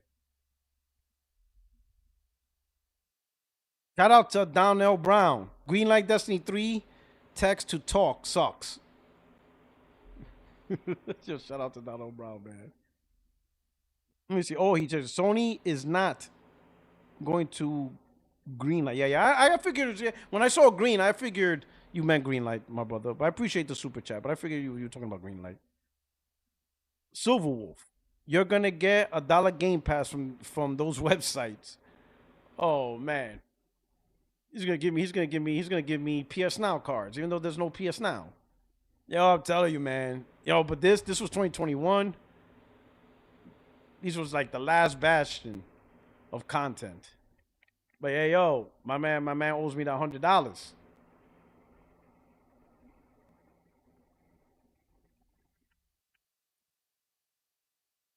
Yo, man, that shit was funny, man. I cannot believe. And all because they tried to defend Game Pass. You know. So if you could retweet and share that along with like this video, along with like this live, I would truly appreciate it, right? Let me see what we got going on. So yeah, there's that. There's that, right? Let me do something quick. What's the next topic? Next topic is, I think the next topic is, oh, we got Xbox price hike. Xbox price hike, right? Because I talk more live service games. So yeah, Xbox price hike. But before we get to the Xbox price hike, like, speaking of delusion, shout out to Alex. You know, speaking of delusion, first off, I love this meme. I don't know if you guys seen this meme. Yo, so the memes are crazy. But this is me right now. I'm like, to all you mofos that hype PlayStation Live Service strategy, yeah, y'all not hiding. I'm out here. I'm like this, yep, that's me. I'm snitching. You. It's for you. Like, yep, it's you. I'm like that. That's you.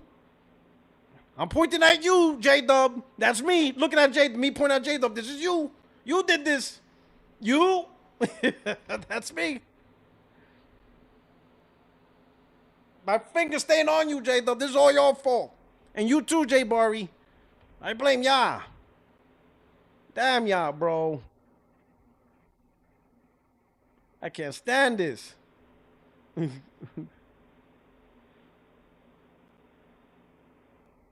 That's me, boy. That's man. Can't stand this. But let me go on. Let me do something else.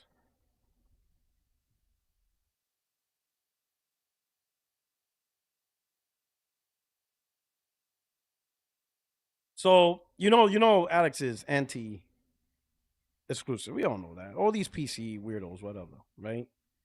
So in this one, back in May, earlier this year, he says, so many of y'all want exclusives for your consoles, but y'all ain't ready to see what these companies are gonna make you pay for them. What the hell is he talking about? They're just gonna sell the games and stuff like that. He swears that putting games on PC will save consoles. Like the dude's really on next level delusion. Like somehow PC will save consoles because the extra money is going to prevent the companies from doing stuff. Meanwhile, PlayStation has been putting their games on PC and it didn't stop any of the price hikes across the board over the last couple of years. It didn't stop the first price hike. It didn't stop the PSN price hike. It didn't stop peripheral price hike, and it didn't stop the second price hike. Like, it didn't stop anything. Like, and you can't even say, oh, it's because they didn't do day and date. Xbox does day and date. Xbox been doing day and date on PC since like what, 2019? And it didn't stop console price hikes. It didn't stop game price hikes. It didn't stop peripheral price hikes. It didn't stop Xbox Live, Game Pass price hikes. None of the price hikes Xbox went through was stopped because they put their games day and date on PC, on Steam. Cross-platform, entitlements, cross-platform entitlements, right? The Play Anywhere entitlements. All this consumer-friendly stuff. Microsoft, hell, I would say Microsoft more egregious with their price hikes. Goddamn consoles like $800 and shit. PC didn't stop none of that shit. None of that. Right? So he says that, right? And then he follows up with the recent Xbox console price hike. So he's trying to use, he tweets this, to make it seem like that because Microsoft went for exclusives, they're paying the price with another console price hike. So I reply with, so then what's PC excuse for the rising prices? Now, you'd be surprised how many dumbasses don't understand what I'm trying to say. Right? Because according to Alex, oh man, this is what you get for wanting exclusives, so then what the fuck PC price hikes is coming from? You ain't got exclusives, and PC's not built on exclusives and stuff like that. Right? It's a stupid thing to mention. You know how some people are just dumb? Like this dude, he says, do you not realize that PC uses the same components that console use? I'm like, it's Alex who don't realize that. He thinks it's exclusives that's causing the price hike. And then this dumbass, Tommy Niz, says, nobody, and I mean nobody, thinks exclusives are causing the hardware price hike. Where did you get ridiculous information from? Either you watched his last video and completely misunderstood, or you're off your old man again. And I'm like, you can shut the fuck up. I'm like, literally, some of y'all want exclusives for your consoles, but y'all ain't ready to see what these companies are going to make you pay for them. When being right, it's like, it's really right there. You know what I'm saying? I have to tell you. Now, we all know it's the hardware, really the memory. That's what's causing the price hike. And that's it. Stop there. Just stop there. We all know the rising cost of components, primarily the memory components, whether it's SSD or RAM. That's primarily the problem. That's it. You don't have to throw in exclusives. Having exclusives is not what making the consoles more expensive. They're not raising the prices of console to compensate for having exclusives. That's not it. They're raising the consoles because the building material is much bigger, primarily due to memory. That's what's increasing the rise of console. It's not compensation over exclusives, because Xbox haven't had exclusives for like the last 6 years. All the games have been on PC day and date, and then they expanded by putting games on PlayStation since 2024. So after those 2 years. So they won on PC for like 5, 6, 7 years. They won on PlayStation or a few time exclusive, whatever, pretty much over the last 2 years. and Microsoft's still raising prices on their console. So let's cut this nonsense off. You know what I'm saying? Like, come on, let's cut that bullshit off.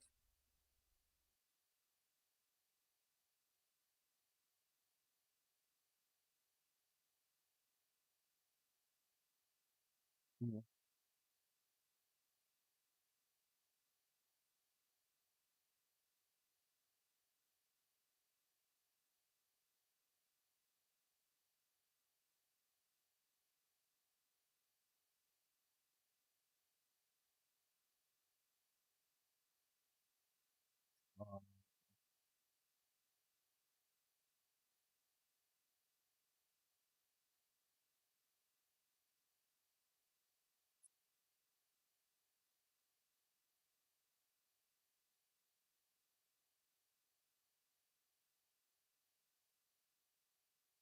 Let me see something.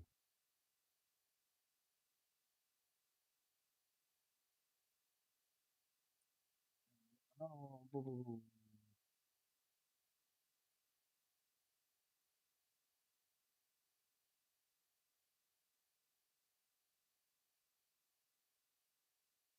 There's something I thought was dope. It's pertaining to Grand Theft Auto. I'm trying to find it. Let's see if I can find it.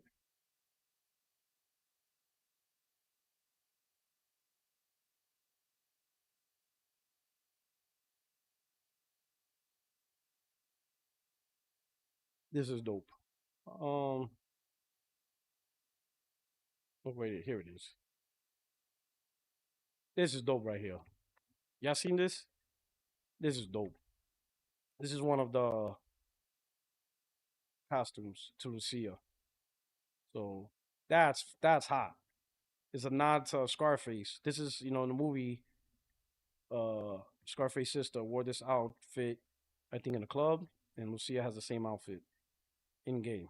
That's dope. I love the little nod. And apparently this outfit right here from the dude, that's the Don Johnson outfit for Miami Vice. So they're doing a little nods to some of the more popular Miami culture from movies and stuff like that. But this is hot though. Like, yo, I mean, I would say Naughty Dog. Rockstar don't miss, bro. They know pop culture. Like, they know pop culture. This is fire. They know pop culture. Like, this game's gonna be so fire, man. This game is gonna be so fire. Absolutely fire. This is what we got. Armin's, thank you for the super chat, says, my friend still thinks GTA 6 will be on Game Pass. So, I feel sorry for your friend, bro. I feel sorry, bro. Yo, but this is a fire outfit. That's gonna be dope. I like the nods. I can't wait to see. Hopefully, there's more. Who pre-ordered it? Did you pre-order GTA? Because my shit is pre-ordered. $100 edition. Let's talk about that. $80 for GTA 6. I didn't think they were gonna do it. I thought they were gonna do like rounded by a sneaky way, but they just kept it to 2 editions.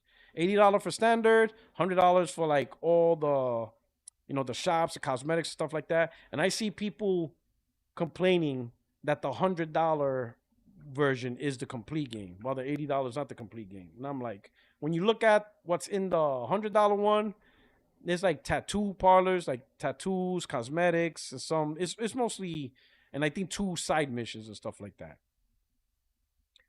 Yeah, I think people crying over the $100 one is just like what's the difference if they would have, like how is that different than deluxe editions? Like deluxe editions do that.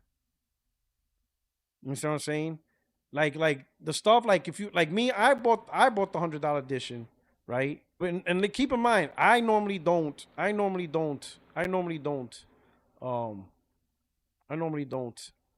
buy deluxe editions, right?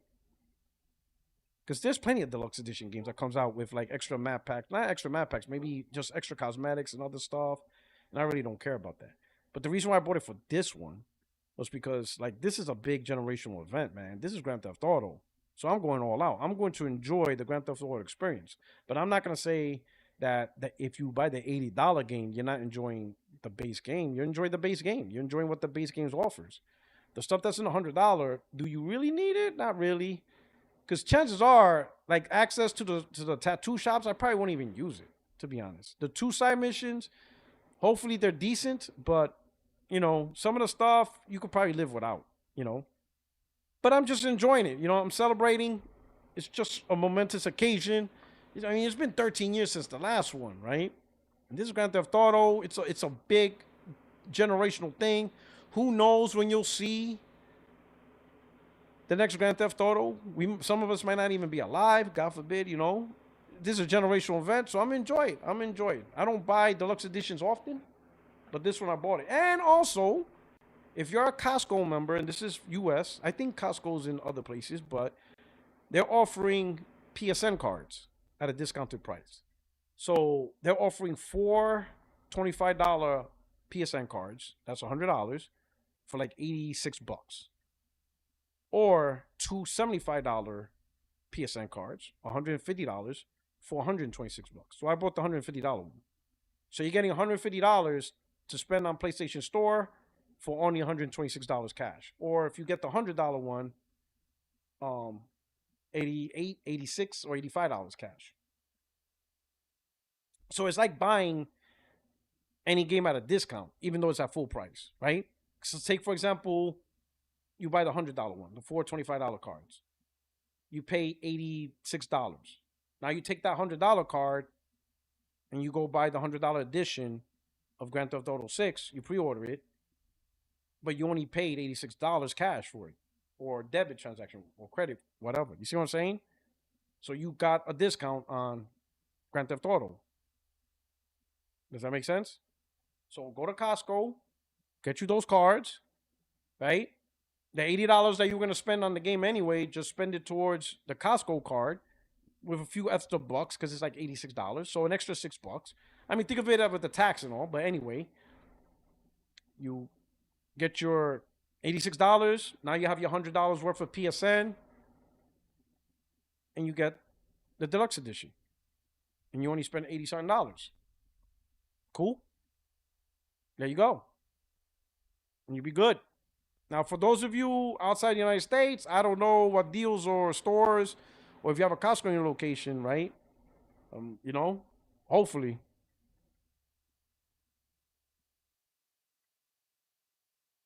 But that's the thing, Silver Wolf. So when I paid with the PSN money, I didn't get charge tax. They just charged me. They actually charged me $99.99. So I don't think when you and this is the reason why. Because when you buy the PSN cards, you get taxed there. So I think once you upload your PSN cards, you get the game at $99.99 because that money already has been taxed. Because I didn't get charged. Because I was thinking it was going to be like 105 or 106 or something like that. It wasn't. It like the transaction subtracted $99.99 exactly. There was no taxes to it. But I think that's because when I ordered the card, that got taxed.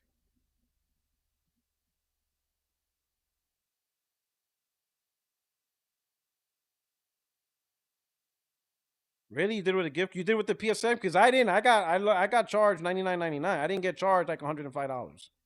Because the remaining balance, whatchamacallit, I got, whatchamacallit, from the remaining balance, I have like $50.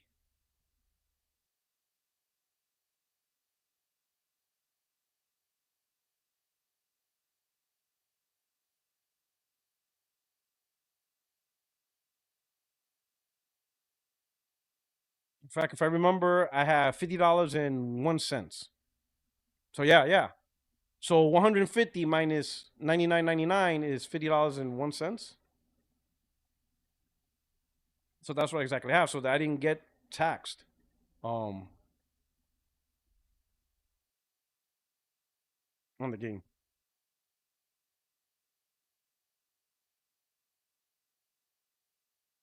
Let's see. H, it will. Not yet. I have to get my OLED first. Oh, shit. So you're going to wait till you get your OLED before you play. You have any ideas what you're gonna get? I'll tell you what, man. The S95F, the Samsung is fire. But the advantage of the S95 is the latency. It has the lowest latencies out of like the OLED monitors. But I heard like some of the Sony ones or whatever have the better visual, like the better. So it depends what you want. Really look into it. I'm fine. I'm happy with my Samsung OLED. It's really nice. I am Henry. McDonald's fried apple pie is 2 for $4. Happy Friday. Your favorite AI artist, apparently. Yo, don't say that. But my McDonald's open 24 hours. So, yep. Try to get them fried apple pies. Oh, it was so delicious, Henry. Oh, my God. It was so delicious. Absolutely delicious, man. Absolutely delicious. I was enjoying it. But anyway, shout out to GTA 6. Listen, there's a lot of drama with GTA 6. Listen, I'm going to let you guys know. Don't worry about the drama. Let people cry, cope seed, whatever. The dudes who play physical, I feel for you. I'm not mad at you guys. You guys want to fight for physical, you fight for physical. You absolutely fight for some physical. Do what you got to do. And if you are able to convince Rockstar to push a physical disc out with the game on disc, more power to you. In fact, I hope you win. I hope you absolutely win. But that's the only group that I think has a legitimate claim. And I'm not mad at you guys. I'm not stopping you guys. It doesn't matter if 80% of the games are so digital. It doesn't matter. You guys are physical collectors. You fight for that, right? But the other weird shit that I'm seeing on the internet is like, why is this even discussion? The number one discussion I'm seeing so far is like, oh, why are people pre-ordering GTA 6 now? You could just wait. Like, who gives a shit? Like, who cares? Like, why are you worried about people? I pre-ordered it now. I got my Costco's card. I put my PSN. Boom. Pre-ordered it. What? So what? Oh, but you could have waited till November. Okay. And what me waiting till November do? What's the advantage of me waiting till November? Shit, I probably would have spent my PSN card on some dumb shit if I waited till November. Because what I'm going to do with $150 of PSN credit? I'll accidentally buy some other shit. I just get it out the way. Like, what's the advantage of waiting? Now, if you say, well, the advantage of waiting is I want to wait for gameplay before I buy, then that's your advantage. This shit's already bought. I'm buying it. In fact, I'm not going to look for more gameplay. I don't want to see no more videos. I don't want to see gameplay walkthroughs. I don't want to see Rockstar presenting the world of whatever. I'm not looking at shit. I don't want to see no more. I don't want to see no more videos. I don't want to see no more previews. I don't want to see no more expanded story. I don't want to see nothing. That's it. I'm done. The game is bought. The next time I see the game is when I'm playing it. I don't want to see no spoilers. I don't want to see, Puertorock, you see this? No, I did not. Don't tell me about it. Leave me alone. I don't need to see anything.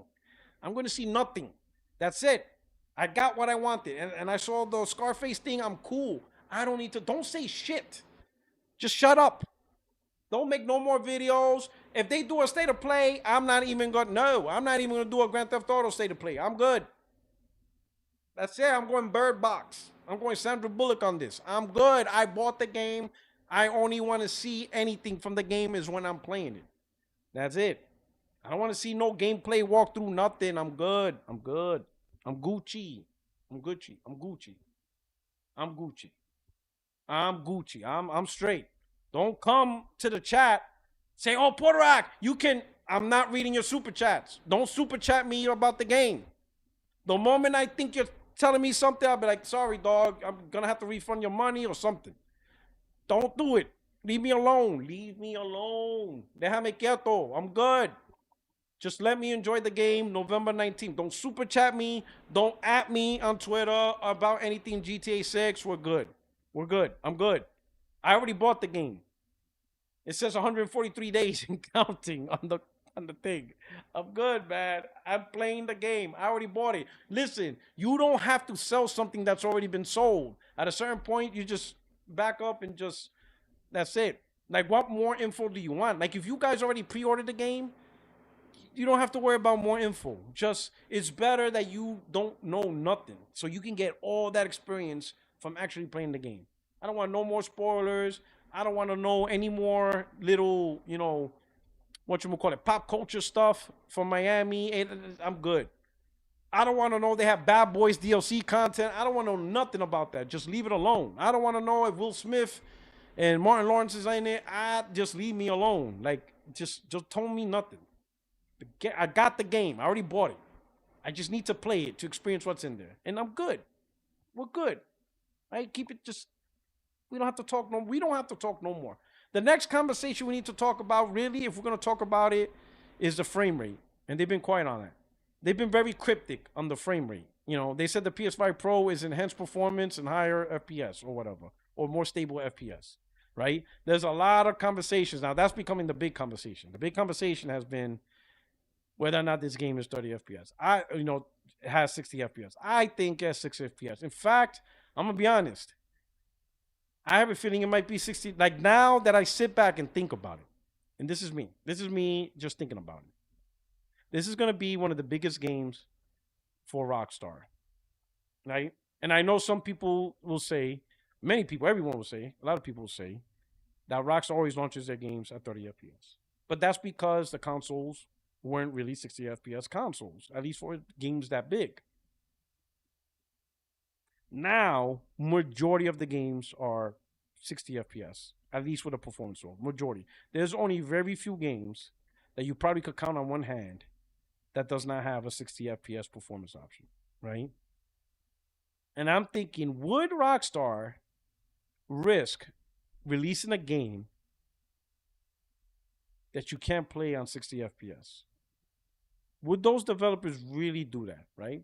Now, Xbox Series S, I can see why that will be stuck on 30 FPS because lots of games have done that. Lots of games have bypassed performance options for Series S. Lots of games, right? Lots of games have done that, right? Lots of games are just 30 FPS on the Series S, but the Series X and the PlayStation 5 has 60 FPS performance options. Okay. Cool. That might be the one outlier. But would Rockstar really want that blemish on their game? Will Rockstar really take their game so far out to the point where the current generation of consoles can't run it at 60 frames? Do they really want to do that? Do they really want to do that? Do they really, especially, right? And get this. I understand the conversation people are saying that hey, Chill Will, thank you for the super chat. Got an LG OLED. Arise Monday. Congratulations. Ooh, you gotta play Resident Evil all over again, dog. You just gave your homegirl a whole new makeover. You're gonna love it. You know, you're gonna love it, man. I'm happy for you, my brother. That is dope. That is dope. Happy for you, brother. That's all. I know you're excited. I know you're so damn excited. Yo, even Sorrows. You're gonna replay all your games. But I understand when people look at the PS4, the PS3, and all that stuff. Well, majority of the single-player, story-driven, or even single-player games were all 30 FPS. The Uncharted was 30 FPS. God of War was 30 FPS. Like, all those games were 30 FPS. Right? Even Spider-Man was 30 FPS. They were all 30 FPS. So it was common. It was common. Like, when Red Dead came out at 30 FPS, it wasn't the outlier. It wasn't like, when Red Dead came out, people were like, hey, yo, how is this game 30, not 60? Spider-Man, God of War, Days Gone, Assassin's Creed, this game, all have 60 FPS performing. Why is this one game just out of the norm? Because it wasn't like that. A lot of the big AAA titles, single-player titles, The Last of Us, they were all 30 FPS. So it was common. 30 FPS was the common frame rate for all the big games. But now it's not like that. Majority of the games have 60 FPS option across the board. Spider-Man 2, Ratchet and Clank, James Bond, First Light, even big RPGs, Horizon, God of War, Ragnarok, like all the big titles have 60 FPS, like across the board. A lot of big titles. I think even, what is it? Crimson Desert? Right? I mean, it's stuttering a bit. It's like 55-ish, right?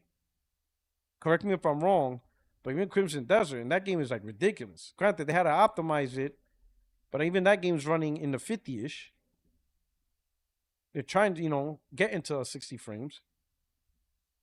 But VRR smooths it out. But it's not like lock 30 with no option, right? So, does Rockstar really want to be the outlier as one of the best devs in the industry, having the most developers in their studio, out of all, development studios that make games? They have like the most. They have the biggest budget, right? They're just focusing on console and optimizing on console, so the PC comes later. Do they really want to be that studio that release a game locked at 30 with no performance options? I don't think so. And I know everybody's talking about, it's a CPU-bound game or whatever, but you have to look holistically at the studio, what they're trying to achieve. And I don't think they're gonna do that to the gamers, especially when Mark Cerny said, I think 78% of PlayStation gamers choose performance mode. So the majority don't choose 30 FPS quality mode. They pick the performance mode. PlayStation gamers prioritize frame rate over graphics with 30 FPS. Overwhelmingly. It's not even close. I can understand if it was 40% choose performance mode, or even 50-50, or even 60-40. It's like almost 80. It's almost 80%. Like, majority of the gamers playing 60 FPS are Mark Cerny, right? And Mark Cerny has this data, right? And they know this data for a long time, and they're working with Rockstar. They told us 5 years ago that they had the marketing right. So they've been working with Rockstar for 5 years on this. So I know they had to have conversations on how to get this game at 60 FPS. Not just on the Pro, but I think on the PS5. So I'm thinking, I'm going to say this, I'm thinking it's 60 FPS even on the base console with a performance mode. Now, granted, what's it going to take for that to happen? Well, you saw how far Sony went to get 60 FPS on Spider-Man with ray tracing. They pretty much took out everyone in the city. New York City looked like it was going through COVID with that mode on.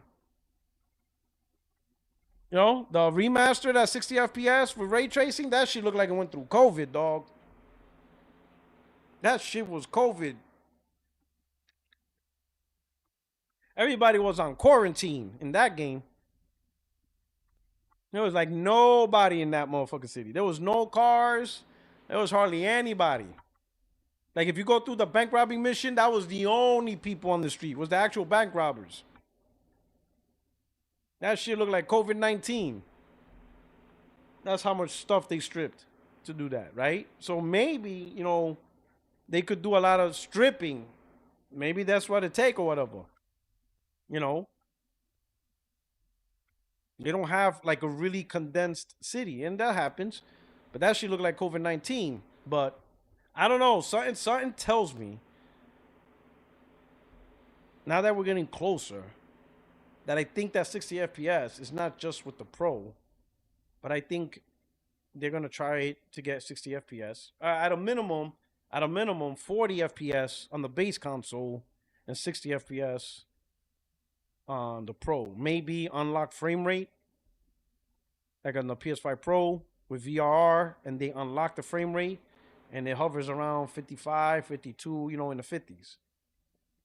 Right? But VR kicks in, I think, after 48 FPS, which is unfortunate that you have to be so high, but whatever. I don't know. I just don't think Rockstar, with all that money, all that talent, all that resources, is just going to cop out at 30 FPS and be like the one big game that doesn't have performance mode. I don't know. That's just a feeling. Let me put it this way. When they talk about the frame rate and all that stuff, and they announce, if they were to announce performance mode for the base consoles, that 60 FPS, I'm not going to be shocked. I'm going to be like,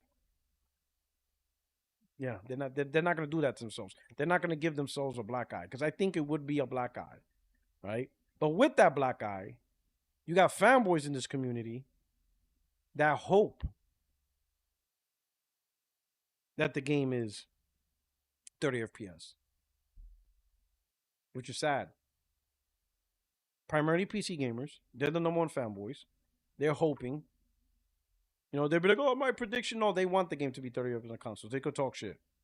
Especially, they could talk shit about the Pro. They need content to talk shit about the Pro. And then the second group is the Xbox fanboys, which is weird, right? Because instead of hoping that hopefully that the game is 60 FPS on the Series X and the base PS5, they're all assuming, or we're all assuming, or a lot of people are assuming that the only console, if it is 60 FPS, it will probably be the Pro. Some people have that mindset that if this game has any chance of being 60 FPS, it's going to be the Pro. And with that mindset, fanboys are hoping that the game is 30 FPS on console. That way, all consoles are 30 FPS, so they could talk shit about the Pro. That's really what it is, and that's some fanboy shit. To hope a game is at 30 FPS just so you can validate your own product. Listen, let me tell you something. It's not our fault you decided to play on piece of shit C or your Series X. No one told you to do that. You guys decided to do that shit. Not your fault. But you want to condemn everybody else, or you want to talk shit about the Pro, or you're begging for the Pro to be locked at 30 and no 60 FPS performance option because of your fanboyism, because of your love for plastic, because you want to cook for PC or Series X. So you want all the platforms to be as shit as your platform. Nah, dog, that's retarded. That's some dumb shit right there. That's some loser shit right there. That's crazy. Y'all picked the wrong platforms and you want everybody else to suffer. Nah, we Gucci over here. We Gucci over here. But from my perspective, it's just a feeling. I think Rockstar is gonna do their thing and get 60 FPS for your Series X, PS5, and the Pro, right? And then, of course, the Pro will handle it better, more stable, better image quality, whatever. But I think we'll all be able to enjoy 60 FPS unless you're on the Series S. Because that's already been done. Like, tons of games do not have 60 FPS performance option on the Series S. You're stuck at 30. And that's what you get for buying that bullshit. That's on y'all. Y'all decided to cap for that dumb shit, and you decided to buy it. Good luck with that one. That shit's wild. So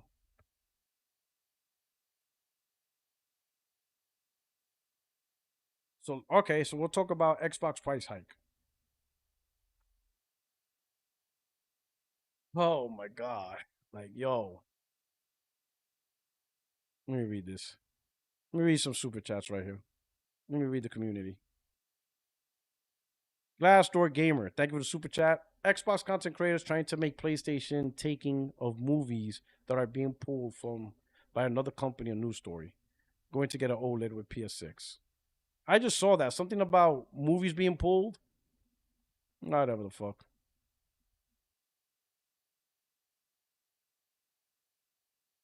Whatever.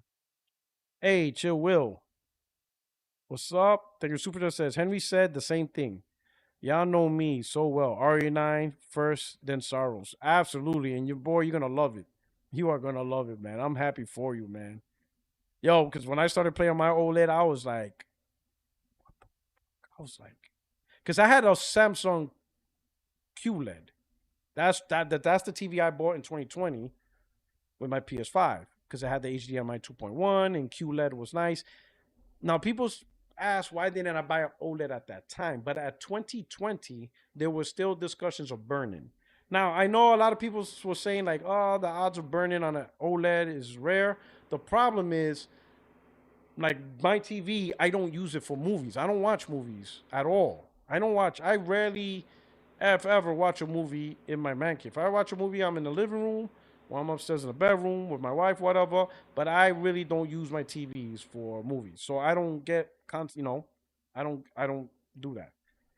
And then when I do play a game, sometimes I pause it and it stays on that screen. And sometimes I walk away and I'll be gone for like 10 minutes. But that image is still there. So the way I use my TV and the way it's designed and the things I do, I was afraid I might screw up my OLED TV just because of me and how I do things, right? Even now, I cut that habit out though. Like now, if I walk away, I just pause the game and I just put in sleep mode. Or not even better, what I did was I ain't gonna say even better. But what I did was I turned off the when you turn off the TV, it turns off the console. I turned that connection off. So if I walk away, I just turn off the TV. The console's still on, but I turn off the TV. So I completely changed my habit anyway. Because even though now OLED is much better, I don't want to mess up the TV with my stupid habit. So I learned to change my habit. So that's the reason why. But the QLED TV was great. The Samsung QLED I had was awesome. It was really nice. At the time, it was one of the great TVs out there for QLEDs, right?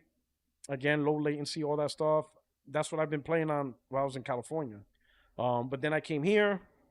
I had my stuff in storage, and I was using the LG 4K TV that I bought my daughter, but she had a new TV, so I was using that.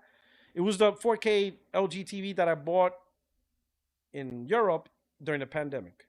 When I was stuck in Europe and all my stuff was gone and I had nothing, I bought a new TV. So I just bought a quick 4K TV for the PlayStation 4.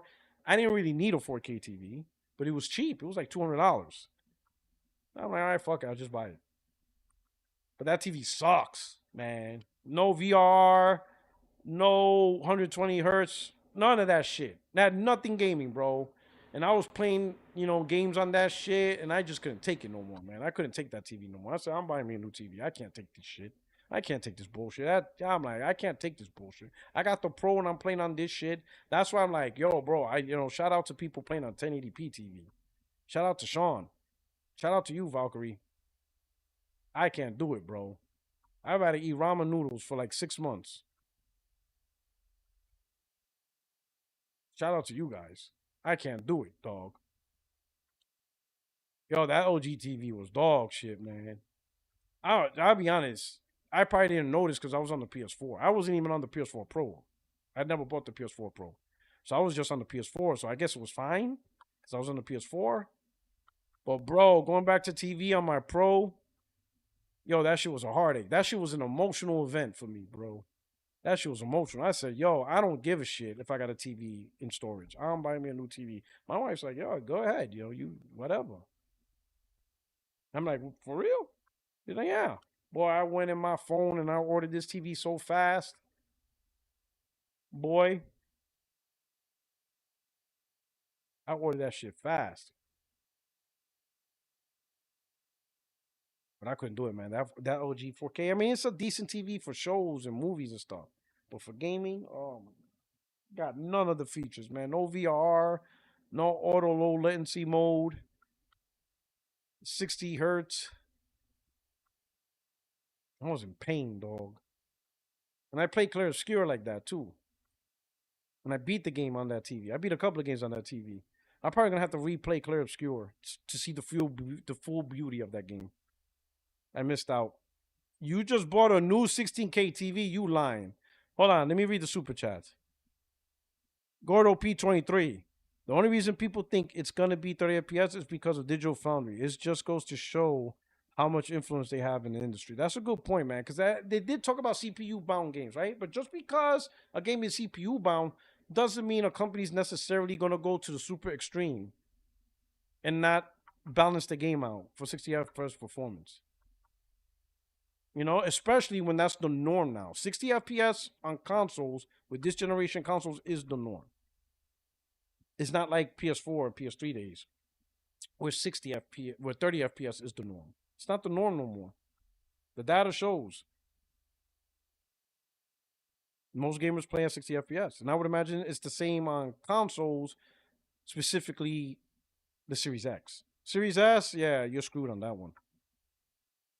Galaxy Fur. I will laugh if GTA 6 runs at 60 FPS on PS5 and PS5 Pro, but it's locked to 30 FPS on Xbox Series X and S as a design choice, just like Starfield. Oh, man, don't do that, Galaxy Fur. Don't do that. Don't, Galaxy. I will make a whole ass video. I will make a whole ass video if that happened. You have no idea. I will go live on that day. On that random day, I'm just going live. Because I wouldn't be able to contain it in the video. That would be hilarious. But anyway, I saw your super chat. Okay, it's called the Las Vegas Sphere. I bought it in my imagination. Okay, I was about to say Galaxy Viewer got a 16K. I didn't even know they made that TV. Like, man, I got all the CIA agents, wealthy people, CEOs on this channel. It's crazy. I got all the big wigs in this channel. I attract the most powerful people on the planet on this channel. Liquid Data with the super chat, $10. Thank you, brother. PlayStation would be stupid to have this partnership and not do an exclusive PSVR mode with Grand Theft Auto. Imagine being able to play the whole game in VR, first person. That shit would be wild. That would probably be the craziest thing.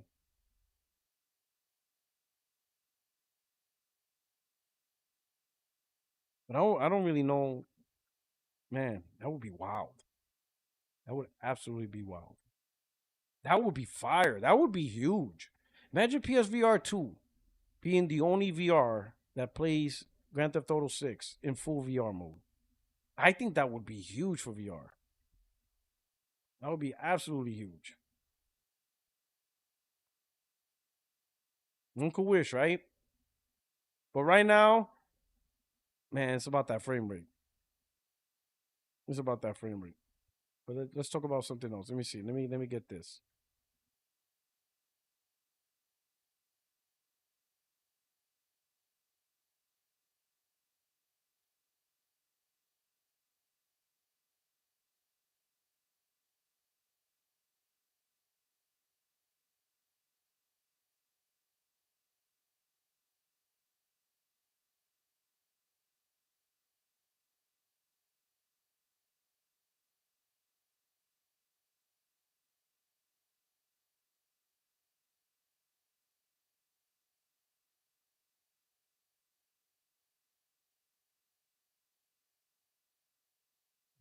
Find it.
All right, so hold on. Alex decided to double down on stupid, so let me put this on live. Like, this guy just don't get it. This guy, man. You ever seen the Spawn movie with John Leguizamo? Right? He was Violator the Clown, and he told Spawn that Spawn is tied to the tracks, and that stupid train just kept hitting him over and over and over. You remember that scene? Well, that's pretty much Alex right now. He's tied to the tracks, and that stupid train is hitting him over and over. So once again, he's doubled down on his, like, literally, he's doubled down on stupidity. Look at this moron. He said the tweet isn't saying exclusives are causing price increases. It's saying that people who are excited about exclusives have no idea what they're going to have to pay for exclusives because of the RAM crisis. Retard.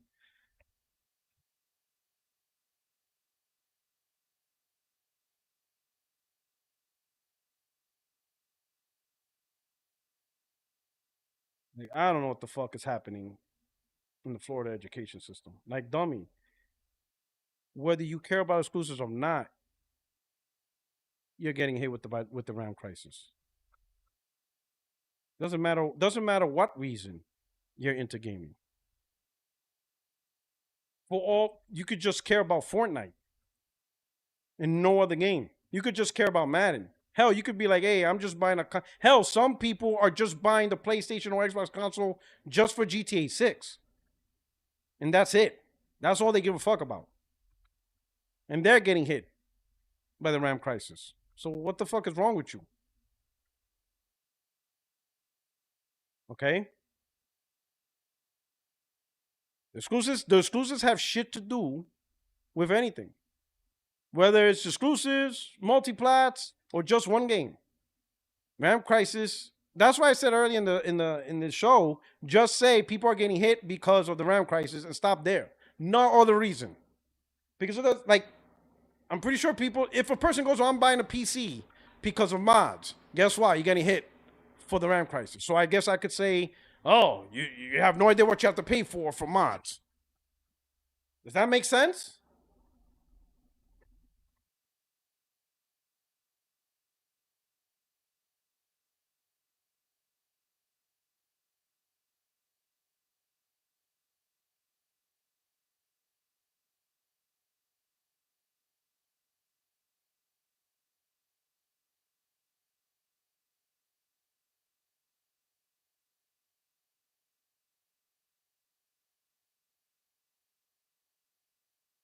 Let me help this guy out.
Right? So I'm gonna just use his logic against him. Using your dumb logic, if a gamer wants to buy a PC because of emulation, well, that gamer has no idea what they're going to have to pay for emulation because of RAM crisis. Like, yo, Alex, stop being stupid. Right? Yes, you're anti-exclusives, we got it. But the price of gaming got expensive because of RAM crisis. That's the only part that's smart. Nothing else. And it doesn't matter what gaming platform or the reason you're getting it for. Whether you're getting a PlayStation or Nintendo because of exclusives, or you're getting an Xbox because of Game Pass, or you're getting PC because of emulation or free online, or you're getting a Nintendo Switch because of exclusives and portability, or you're getting the Xbox ROG Ally or Legion Nova Go because of PC mobility, whatever the reason, whatever the situation, whatever is in your mind on why you're getting a particular piece of equipment, you're paying a higher prices because of RAM crisis, because of memory crisis. That's it.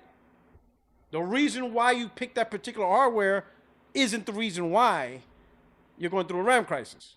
It isn't emulation. It isn't exclusives. It isn't, all this other shit, right? It's none of that. It's simply RAM crisis. And everybody, no matter what device you pick, you're going to suffer for it. So this whole stupid exclusive shit is just retarded. It's just dumb shit. Your logic could be applied to any reason on why you want a console, right? Portability. Well, if you want portability, you're gonna have to pay a hefty price for it.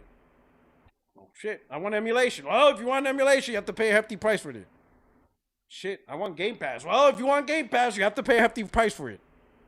I want exclusives. Well, if you want exclusives, you're gonna have to pay a hefty price for it. You can name whatever reason, any reason.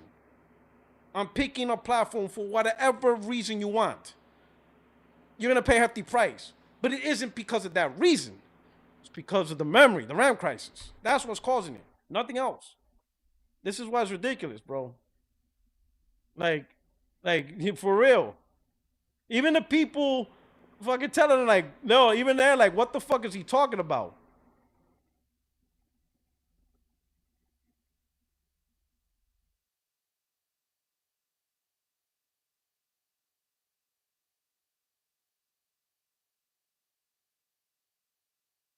Like, Jesus. Unbelievable, bro. Like, yeah, that's why I tell you, man, these PC cats, they're too stupid, bro. They all got these fake rigs. They all don't know what they're talking about.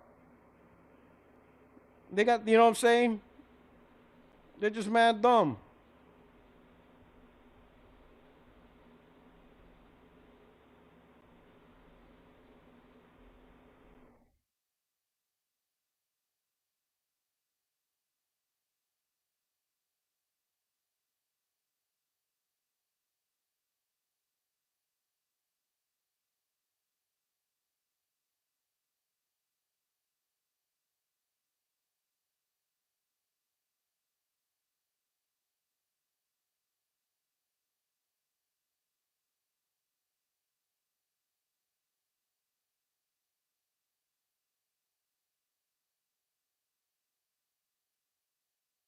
Oh, shit.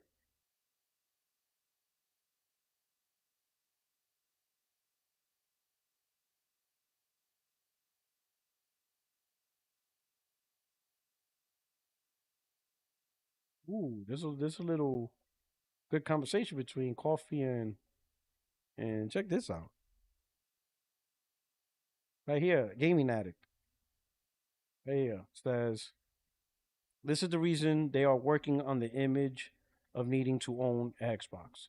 PlayStation will make more money from GTA than all of their first-party title, the entire generation combined. Xbox could have had a bigger cut if they never abandoned the hardware years ago. Yeah, I disagree with that statement. I disagree with that statement because your hardware was trash. Now, listen, I know Gamer Addict may not like my take. I don't care. Xbox was trash. Fact. Was your console selling at $350 and $200? Yes or no? I don't want to hear stories. I don't want to hear fluff. Was your console selling at $350 and $200? No. Your console was always failing. You guys pretend Xbox wasn't failing since 2013. Yeah, yes, you know, and as long, you know, and you guys, none of you Xbox guys will admit Xbox. Even Phil Spencer told you that was a failed gen and one of the worst gens to fail. And this gen is absolutely worse. Y'all guys act like Xbox started failing when they decided to put games on their PlayStation 2024. No, they put games on PlayStation starting 2024 because the console already failed. That's the reason why they put PlayStation games. The console wasn't successful. And then they decided to say, oh, put games on PlayStation, and then it went into failure. No, the console already, in fact, I would say the console already failed. 4 years into the gen, it was already a failure. Now they're trying to be like, all right, how can we save the brand? What can we do? Put it on PlayStation because PlayStation already whooped our ass, so let's put the game on, you know, let's put the games on PlayStation. The console already failed. Failed has already happened. This gen is already a wrap. But putting games on PlayStation just sealed the deal. I think the deal was already sealed. But, all right. And then, here we go. Wait, hold up. Coffee says, Attic is too late, brother, especially in this climate. I think it's too late for Xbox to make a comeback. I think you could try. You could always try, but I think it's too, like, really, what does Xbox know? It's really only the hardcore fanboys that like Xbox. And that community is getting smaller and smaller. Microsoft doesn't give a shit about a few million gamers. Like, they don't give a shit about that. They want the 100 million gamers. And if they can't get 100 million console sales, they're not gonna. But we'll see. You can always try. Gaming Addict. Once again, this dude would rather Xbox just quit and become a publisher instead of trying. By that logic, Nintendo should have given up after the Wii U just sold 13 million units worldwide. Instead, they took the risk, made the switch, and completely turned things around. I mean, you could say they took the risk, but the thing is, though, Nintendo had really, is there a risk, though? Because what Nintendo did was double down on their mobile strategy. And they always dominated mobile. They were always the powerhouse handheld. No one was able to beat them in mobile. And to this day, that statement is still true. Who's dominating mobile? I mean, in terms of handheld gaming. Because I know we could say iPhones, but in the handheld gaming sector, nobody. Not PC handhelds, not Steam Deck. Hell, all the PC handhelds combined along with Steam Deck. Hell, the Switch 2 already outsold the entire PC handheld industry in just 1 year. In the first year, Switch 2 already smoked every single PC handheld combined. That means Steam Deck, Lenovo, Legion Go, Xbox ROG Ally, the regular ROG Allies. You take all those PC handhelds and combine the cells into one standard cell. The Switch 2 smoked them. Smoked them. And it's not even a full year yet. Well, now it's a full year, right? Because Switch 2 came out in June. So is it really a risk? All right. Coffee says Xbox is not Nintendo, man. Gaming Addict says people acting like taking risks is only acceptable when you're winning. Nintendo lost to multiple generation hardware cells. Yeah. They're over here losing like crazy, but the Wii and Switch was hits. But they was killing it in the handheld business. Guess what they did? Left the dedicated home console business. That's a good point, Addict. For Nintendo to reach the supreme success that they're achieving, they left the dedicated console market. They didn't make another home console.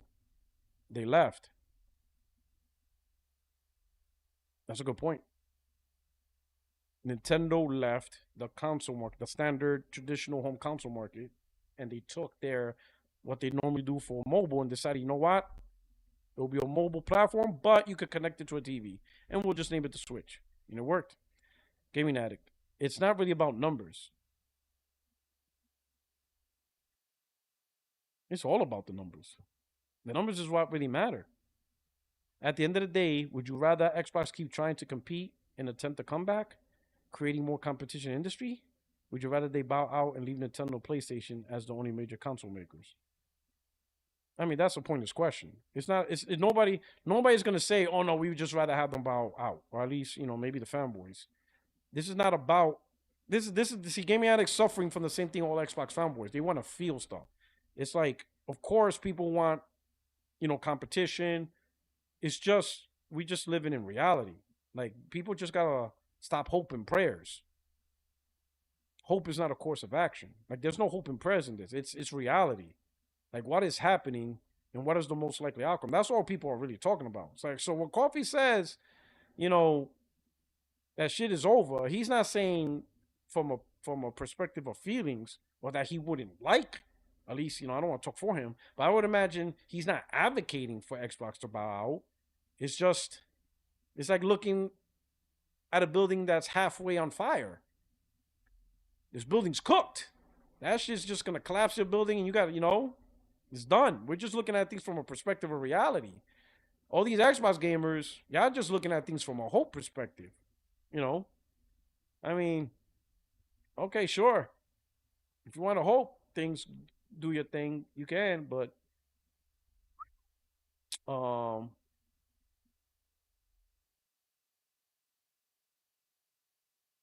let me do this. Let me see this. Let me show y'all this. Oh, this is funny. No way. I know they didn't do this. No. Oh, come on. Listen, leave PC gamers alone. You gotta leave PC gamers. Don't do this to PC gamers. Why y'all doing this? Why y'all doing this? Why y'all doing this? Come on, man. Don't do this. No.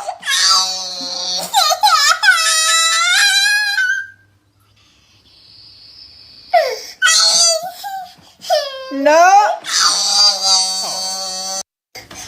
Come on, man. Why are we doing this? Why are we doing this, man? Why can't we just leave them alone, bro? Why y'all doing this, man? Yeah, this community is cruel, bro. This community, y'all cruel as fuck.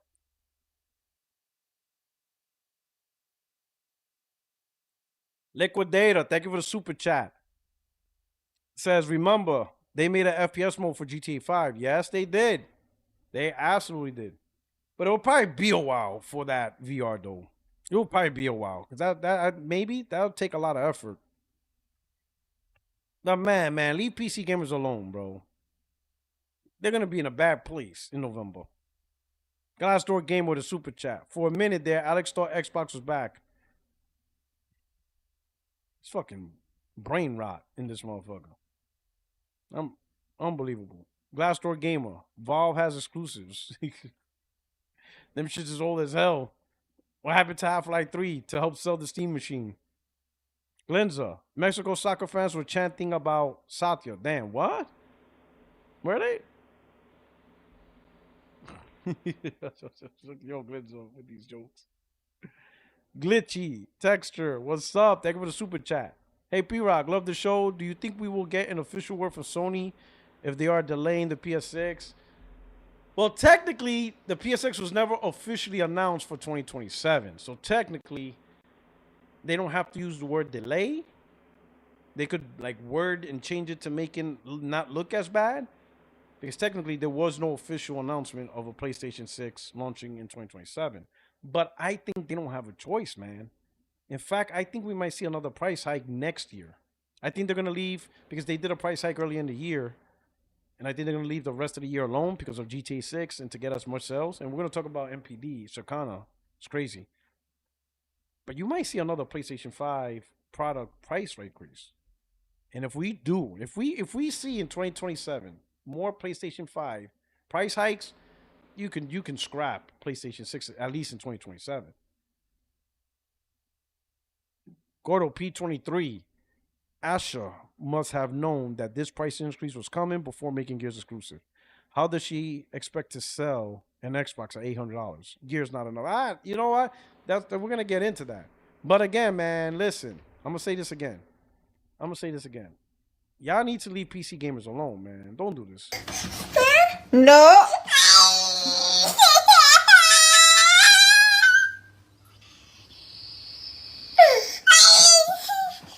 No. Yo, y'all need to stop, man. Y'all need to stop, man. Y'all cruel, man. Y'all can't be cruel in this world.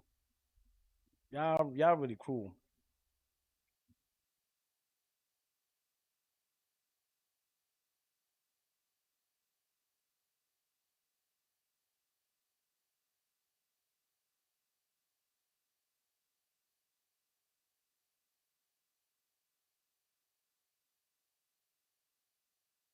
Let me see. Where was that? Where was that? Where we at?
Let me go back down.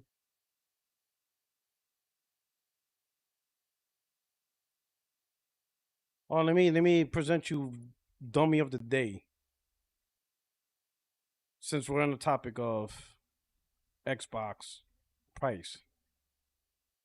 So I show how wild. You know, you got a PS5 digital edition being sold for $549 and the Xbox Series S 1 terabyte So they both have 1 terabyte for $599, $50 more. And I'm like, yo, this shit is diabolical, right? Like, where in the world would Microsoft think the Series S is $50 more than a PS5 all digital? I'm like, that shit is wild, right? Xbox 1 terabyte Series S and the 1 terabyte PS5 digital edition.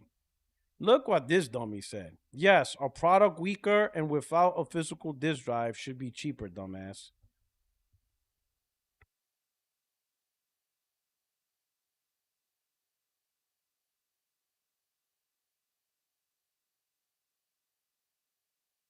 Like, can you get the audacity of this? And he calls himself Juno's. Juno shit, dog. Juno shit. You don't know nothing. Like, what the fuck? Like, this guy doesn't even know his own goddamn console that he caps for. How you an Xbox fanboy and you don't know Xbox, motherfucker? Where are you getting the physical disk drive? The Series S don't have a physical disk drive, and it's the Series S that's weaker.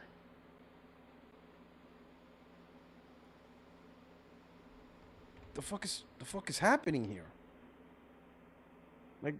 Like this can't be real life, bro. Like, yo, this shit is next level dummy.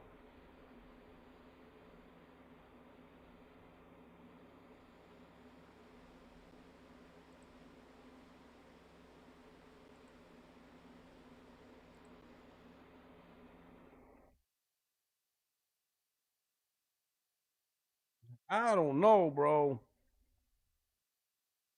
This shit's crazy.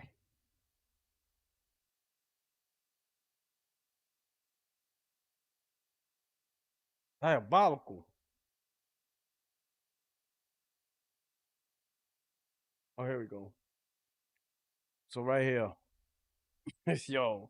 So new prices for Xbox.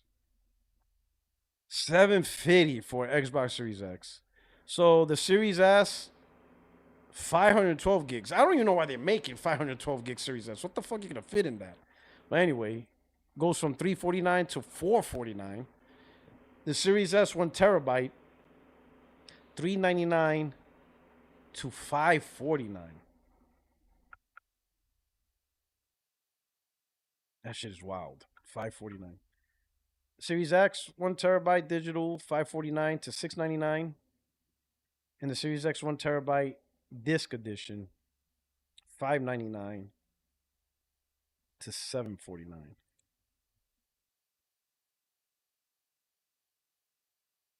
$749 for a disc-based Xbox, and $700 for all digital Xbox.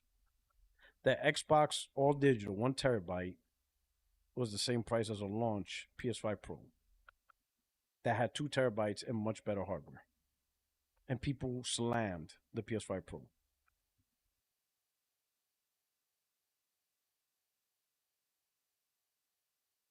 And the thing is, this is what's really confusing. What's the point of Gears E-Day being exclusive, console exclusive now? That's not a game that's gonna sell consoles. That's not. I'm sorry, Gears is not that title no more. Gears is not that title because it comes out in October.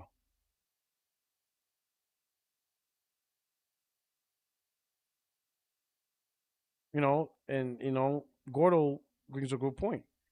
Asha must have known the price increase was coming before making Gears exclusive. That was a super chat. How does she expect to sell an Xbox at $800? Gears is not like Gears and Clockwork Revolution. Right now, Steam, Valve,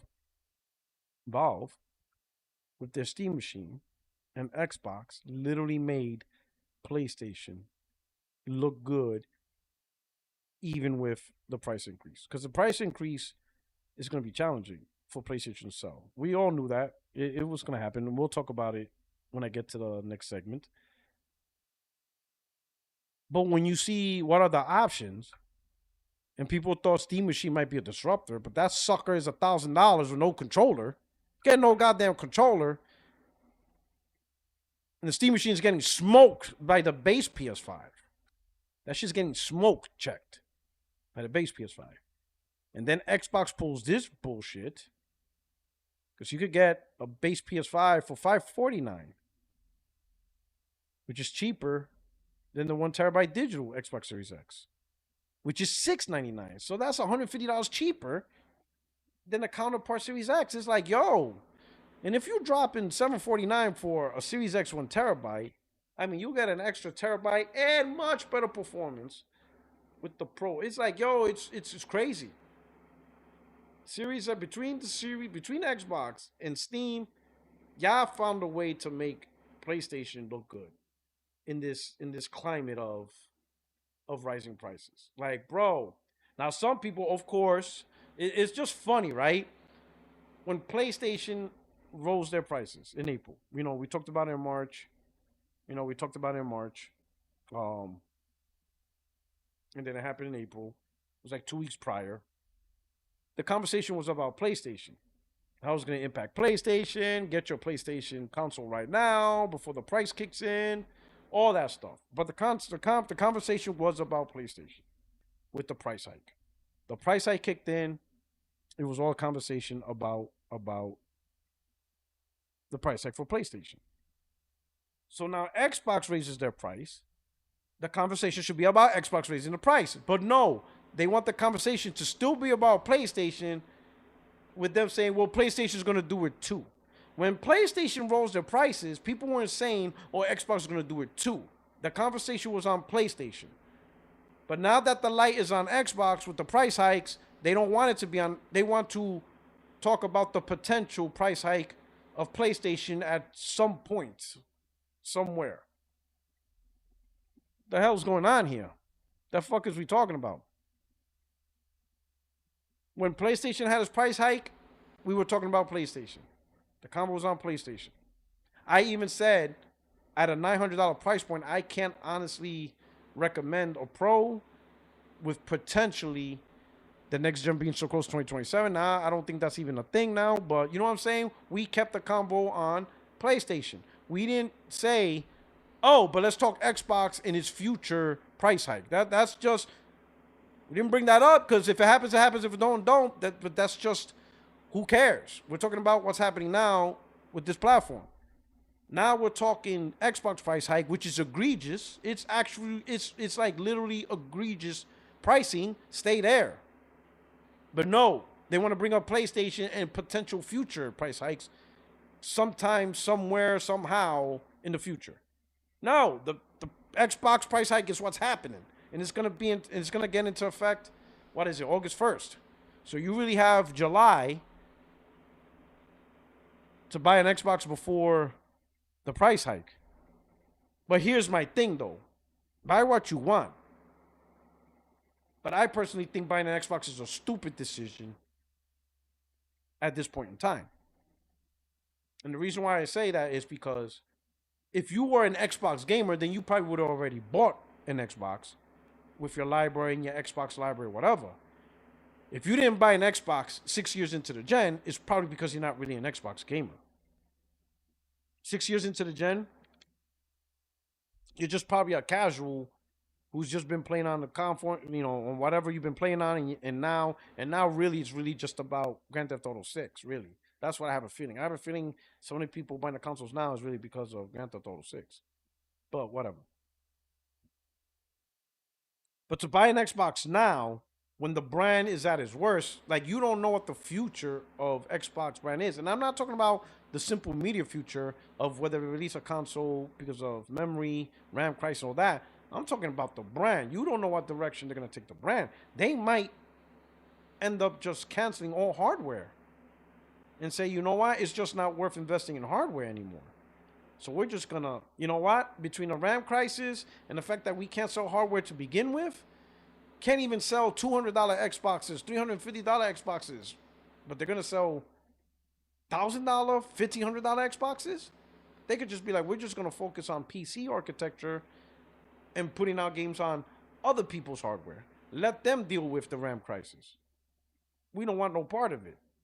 We don't want no part of trying to figure out ways to make the console or the hardware cheaper when they couldn't to begin with.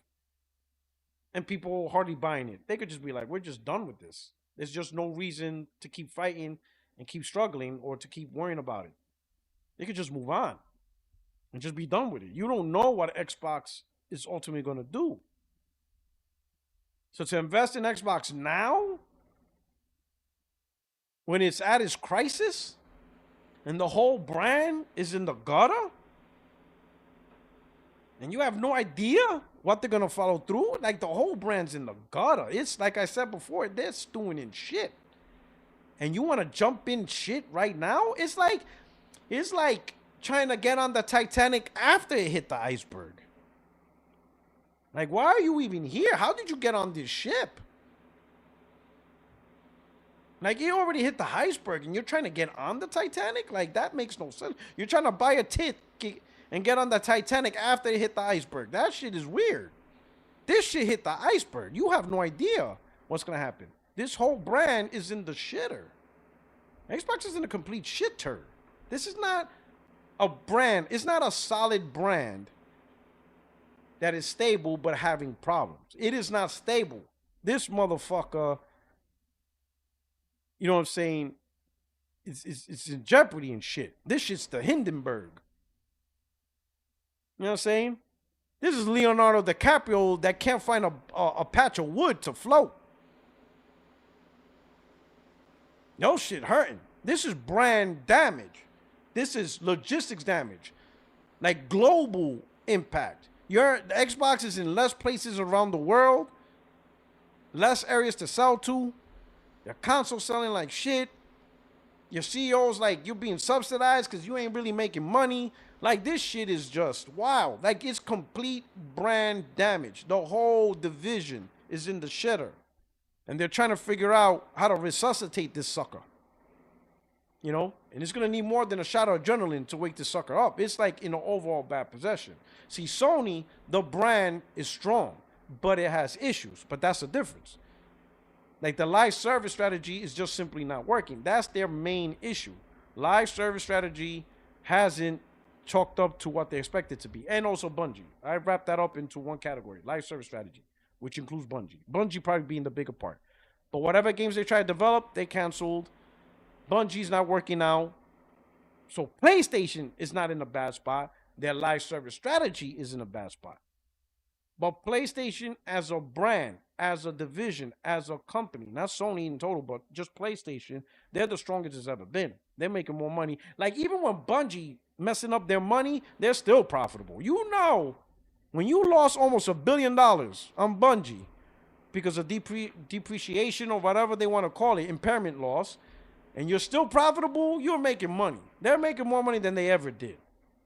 So they're in a strong position to, you know, to easily withhold what they're going through. Now, obviously, they're not gonna want this to be permanent. They're not looking at it from perspective, it's all right. Bungie losing so much money, we're good. No, they're gonna correct that. But that's correcting Bungie. That is correcting live service strategy. That is not correcting PlayStation. PlayStation as a brand is the strongest ever. And because of that, they can do things like, you know what, we're not gonna worry about PC for our first party. But we're going to definitely, they even said it, that the single play games is their main thing. So they could go back to double downing on the single play games for the console. They're still going to do live service, so they're going to find a way to fix it. They got to lay off Bungie because that's a problem. It's sad to say. But the live service strategy is the problem. But PlayStation as a brand is the strongest ever. Right? They can actually push and improve things and get better and do all this stuff. But there is no like brand reset. There is no like, oh man, do we go full third party? Like, I think that's the only way to keep PlayStation. They're nowhere near any of that shit. It's just their live service strategy just didn't work out. That's a bad aspect of PlayStation. But PlayStation in total, they're more successful than they ever been. Now, people say, well, if they're so successful, how come they have closing studios? Because those things are bad. You got to shut them down. Like, some people don't understand that if things aren't going good, then you just close it and just minimize the loss. You just don't keep doing it and make the loss exponential and make it worse. If something ain't going right, just shut that shit down and and move on, you know? If you got gangrene on your toes, chop your toes off. If that shit's already at your foot, chop your foot off. Save the rest of the body. Don't let that shit spread and get you killed. That's what these cancellations are about. When it hits the point, be like, man, this shit's gonna fail. We're not gonna put more money into it. Just shut that shit down. And mitigate the massive losses that could potentially come from following through. You don't follow through with failure. That's just not how it is. So some of the issues Sony has, they have issues, but it's not brand issue. It's the strongest it's ever been, financially. Right? And some people could be, oh, Puertorock, you're just worried about the money. Well, listen, I've been enjoying the games. If you guys haven't been enjoying the games, I don't know what to tell you. That's your problem. That's on you. That's your taste. I don't know what to tell you. But then again, you motherfuckers are playing food or shit. So I don't want to hear your taste. I give two shits what your tasting gaming is. You guys are either playing food or Nari bullshit or multiplats. That's on my PlayStation. So y'all not playing anything special. Y'all playing multiplats. Then what the fuck are we talking about here? Y'all playing you're playing banana as an exclusive. Get out of here. I'm trying to hear y'all bullshit. I'm not trying to hear y'all bullshit. I'm not trying to hear your 40 Nari exclusive bullshit. Get out of here with your bullshit. Y'all playing, most of you are playing multiplats that I'm playing. So if you're okay with your platform playing multiplats, then what's the problem? You just stay there. Crying about shit that don't make sense. Let's see. Shout out to Glenza. Where you get footage of Death Singer as a baby. Oh shit. That is funny. Glitchy. Thank you for the super chat. Do you think Sony should be concerned if Helix releases next year? Also, how much do you think Helix will cost if it releases next year? I'll be honest. There is zero concern with Helix at this point. If Steam Machine and that weak bullshit is $1,000 without a controller, that Helix is going to be $1,500 now. Microsoft's not subsidizing Helix. I'm going to tell you that right now. That shit, I could say this right now. Satya's not going to want to hear no bullshit about taking a loss on hardware. In fact, I would imagine that is the one thing that Asha has zero control over. He's not going to try to hear and tell board members that they're going to create new hardware and right off the gate lose money on it. He's not trying to hear that bullshit. That shit, they've been losing money on hardware all this time. Console after console after console. He's going to be like Steam. He's going to be like Gabe Newell. That at a minimum, at cost. At a minimum. Whatever they build it for, that's how much they're selling it, to include shipping, whatever. So between building and shipping, if it's $1,500, then that's how much they're gonna sell it for. $1,500 minimum. If they want profit, $1,700 or $1,550. Make $50, whatever. But subsidizing, that shit. They can't subsidize. They can't green light a strategy that automatically nets them losing money. Satya's not gonna allow that shit. So a Steam Machine, if that sucker is $1,400 with a controller, ay Dios mío. Oh my God. That motherfucker, $1,500 to $2,000. Crazy shit. And I don't think they'll release a $1,500 Xbox. This is why I'm like, man, this shit is crazy. This shit is crazy. So I don't think Sony has anything to worry about because they release Helix and it's $1,500. I don't give a shit what it does. Steam is not that great. This is the best part. Steam Machine already proves Steam client doesn't goddamn matter. No one gives a shit. Oh, the power of Steam is gonna power Xbox. No one gives a fuck about Steam. The goddamn Steam Machine itself with Steam, and you see how people gave that shit backlash. Steam itself is getting backlash. You think a $1,500 Helix is gonna get praise? And people be like, but it's $1,500, but we got Steam. No one gives a fuck about Steam at $1,500. No one gives a shit. Ain't nobody give a shit. Steam ain't that fucking magical. Steam is not no Motherfuckers act like Steam is Santa's workshop. Get the fuck out of here. It has the same multi-plats we get everywhere else. They ain't paying $1,500 to access Steam. No one's trying to get that bullshit. It ain't Santa's workshop. The hell are we talking about here? Steam Machine proved that the Steam store ain't shit. Accessing the Steam store at them shitty ass prices, Helix has no chance. So I don't think Helix is a concern. You know, Armin, thank you for the super chat. What part of business do these bots not understand? It's that they're too in love. Like, they're in love with Xbox. That's it. That's it. They are in love with Xbox. I enjoy PlayStation, but I'm not in love with the motherfucker. I enjoy it. It's a great brand. I'm a fan of the brand. But I'm not in love with the motherfucker. These dudes are in love with Xbox. They're in, like, love. That shit is, like, emotional love. Like the way a child loves his mother. That's the problem. They love Xbox. They are in love with the brand. And that shit blinds you. Like, love blinds you to shit. Like, it doesn't, like, you know, love, like, there's no rationality with love. You love someone, you don't give a fuck. Like my wife. How you think I got suckered into paying for Amazon 4K? Because I love her. There's no logical fighting that. She wants it, I got it. There you go. There ain't no logical fight. That's what love does. Love does that. That's what love does. Makes you do the irrational. There is no rational reason for me to be paying for 4K. I'm paying for 4K when I already had it. There's no rational reason for me to go through that bullshit. But I'm doing it. Not because I found the rational reason. I have no rational reason. I have no rational reason on the Amazon shit. There is no rational reason. There's none.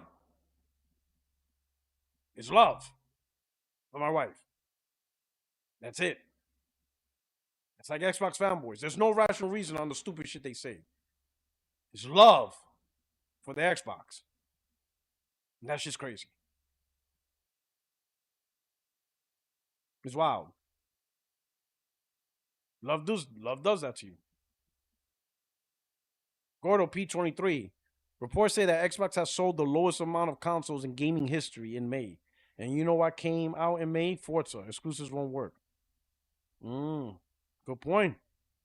We're going to talk about that. That's the NPD shit. Galaxy Fur. Helix is a desktop Surface PC made for gooning.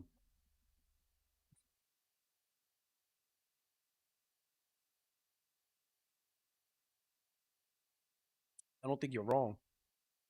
You're not wrong. Glenzer, thank you for super chat. I'm West Coast, but Nick's hat beats a banana suit any day of the week. He said I'm West Coast. But Nick said, thank you, appreciate it. Right?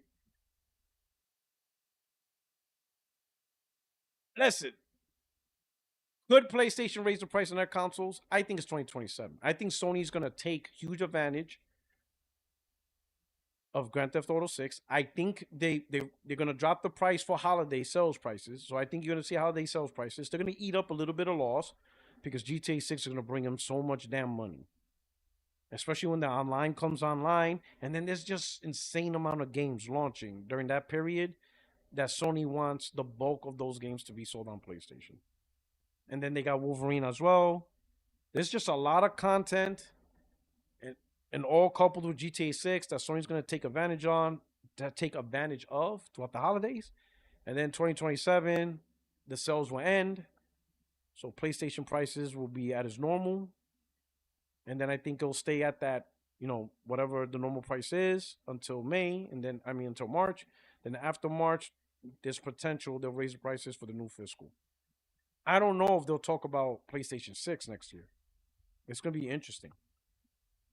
If we don't hear PlayStation 6 conversations by June or July, they have to talk about it. Because normally they'll at least announce it by June and stuff. They may not have a showcase, but they'll at least announce the official announcing. They'll do a quick video on how it looks. You know, they got to present it at least by June, July, because then mass manufacturing and they'll announce the launch date. So we'll see how things turn out in 2027 all the way up until July. Who knows? You know. But these Xbox prices are cooked. You know. I will say though, we got some troopers. We got some troopers fighting the good fight. We got some troopers fighting a good fight. You know, shout out to this dude. What is his name? Stallion83. I guess he's like one of the Xbox gamers that have like 10 billion gamer score. If you look at his timeline, this is just a couple of screenshots where he has shit more tweets. He's out there on his timeline. Xbox Series X, 573 in the back of stock of Walmart. Price will increase to 800. Then he has another one, Xbox Series X all white, all digital, 1 terabyte. Price will increase to 750 on August 1st. And then he has another one, Xbox Series S, price will increase to 500.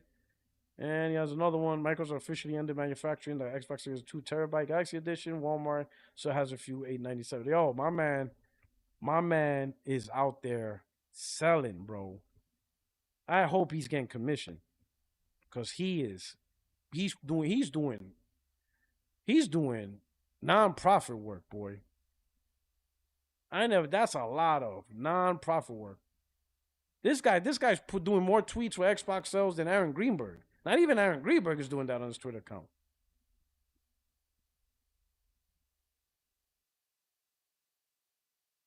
This shit is crazy. My man, yo, he's doing the Lord's work.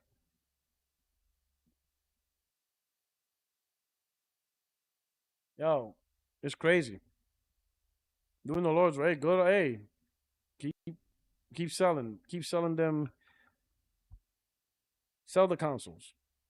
Valkyrie, thank you for the membership. Hey, whoever receives a membership from Valkyrie, please give her a shout out. Follow her on Twitter and follow her channel. She does streams of quirky games and all that stuff. I heard she rages on the channel. I gotta check it out so I can laugh. Oh man.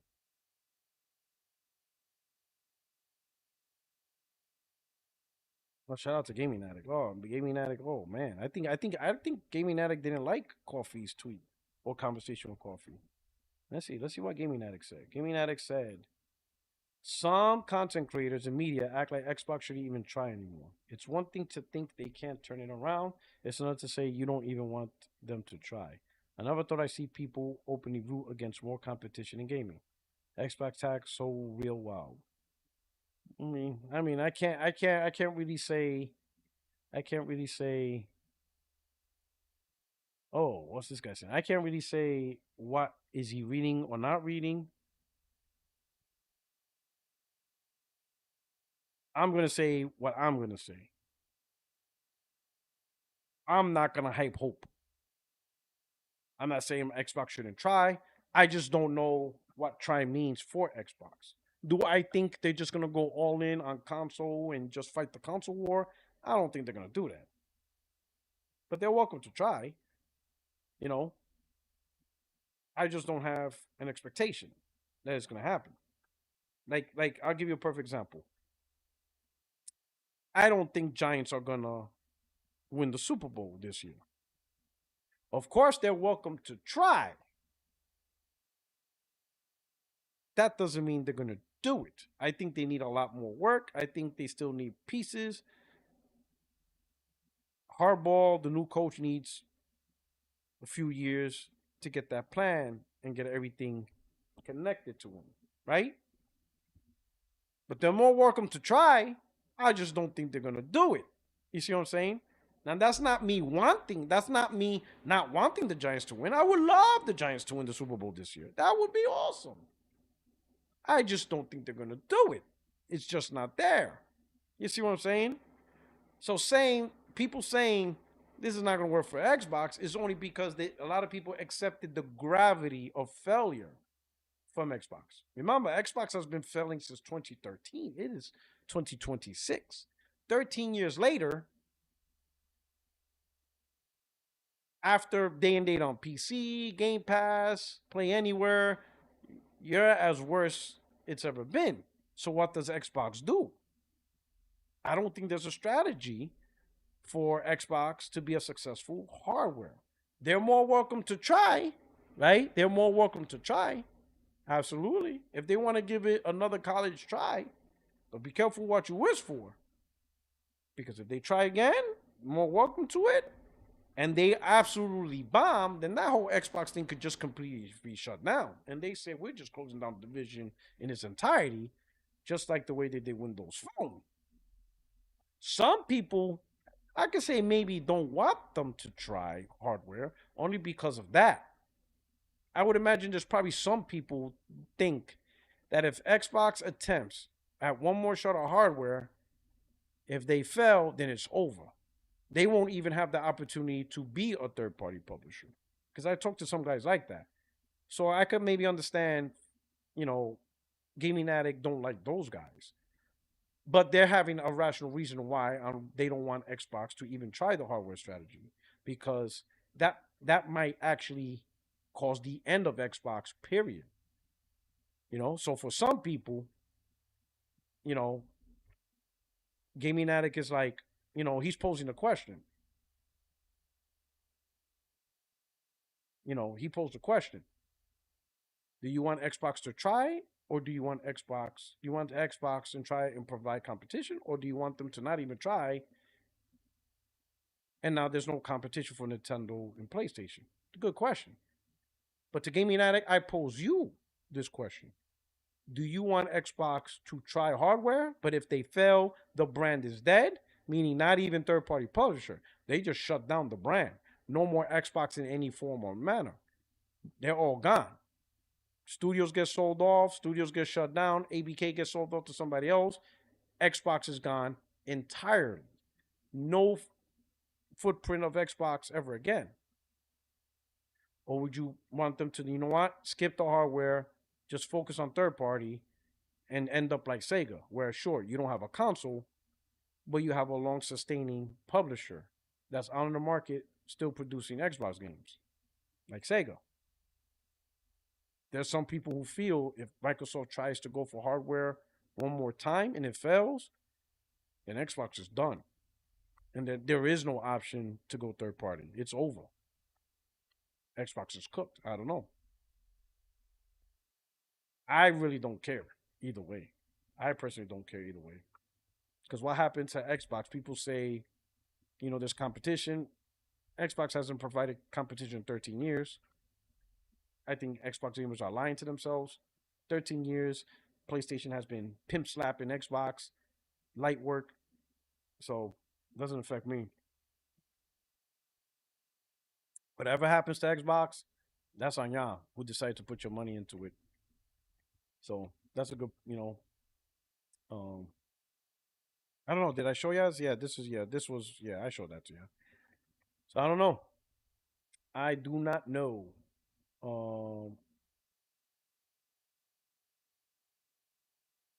Let's see. What do I talk about?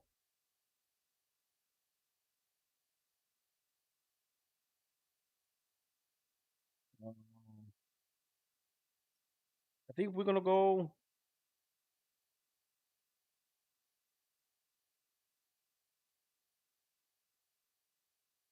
With the NPD conversations? That's what we're talking? That's what we're going to talk about?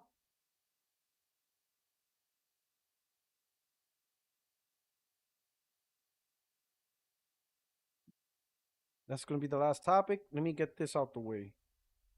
So we'll talk about this. Yeah, we'll talk about NPD. You're done with NPD? Yeah, you know me. Who's done with NPD? Every last homie. All right. Let's talk about this. I want to say, man, you guys have been awesome, man. Thank you for rocking out, We got this last topic. Really love you guys, man. I you know, I see some content creators and how they treat their audience. I don't know. I don't know. Maybe that's a relationship the content creators have with their audience, or it could be like an inside joke thing. You know, maybe it's just I'm out of the loop. But when I see some certain content creators just like tell their audience that they're broke or whatever, just like lash them out.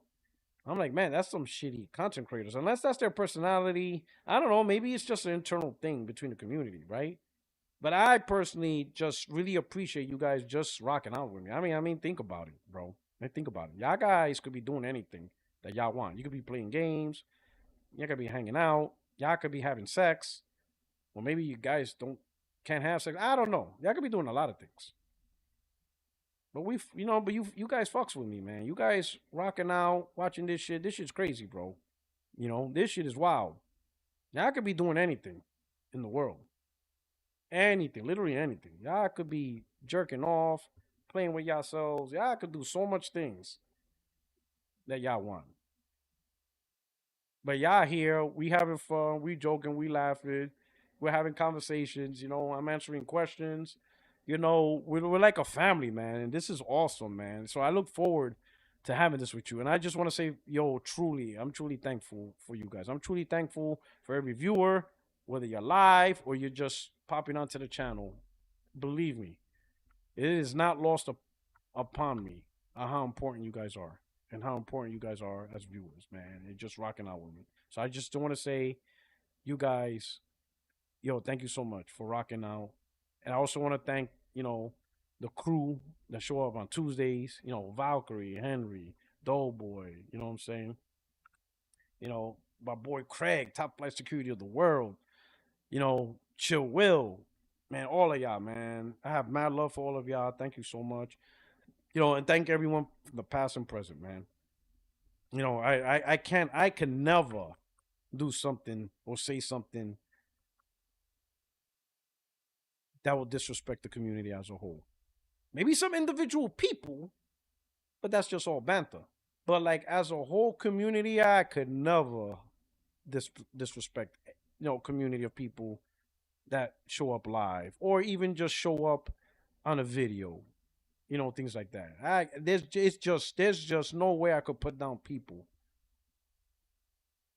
who are just taking time out of their life to just hang out and stuff like that. All right. My man says, remember, PR, don't ever put on a fruit or vegetable and you cool. You can just stay away. You don't want me in a plátano suit or a mango suit? Give that Latin, give that Latin perspective. Be in a mango suit.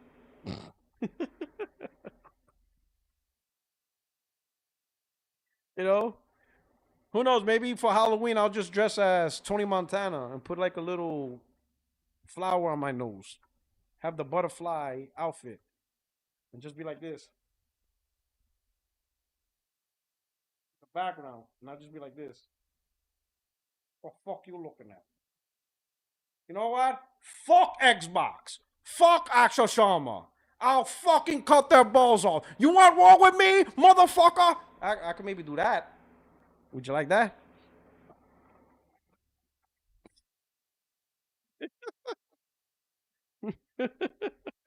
Go.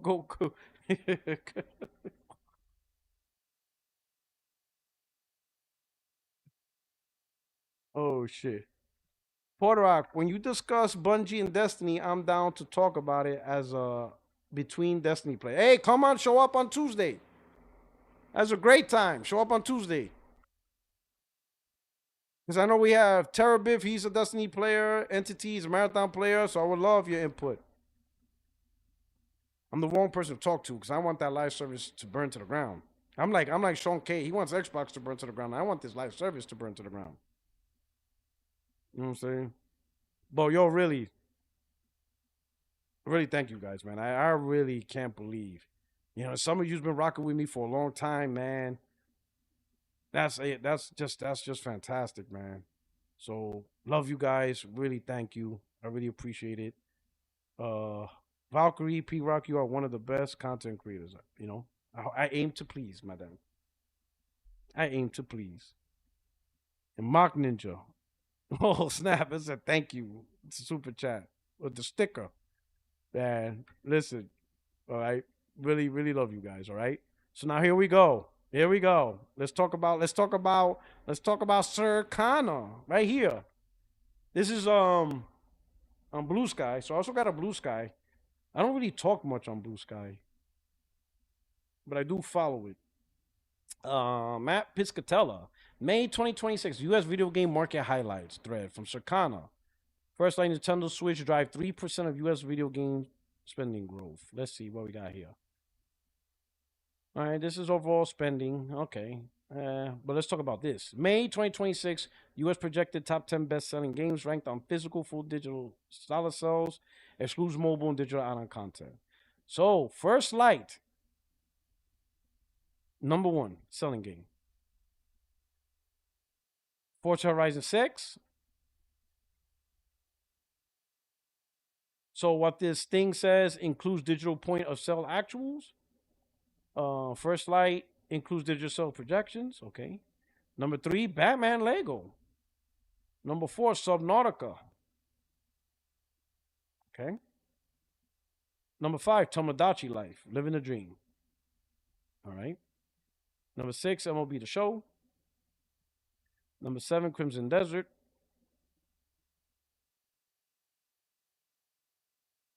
Number 8, Yoshi and Mysterious Book. Number 9, Call of Duty. And number 10, Mario Kart Worldwide. Didn't they used to do top 20 though? Did they remember it was top 20? Now they're back to top 10? Am I bugging out? It was top 20 before, right? They showed the top 20 games of the month.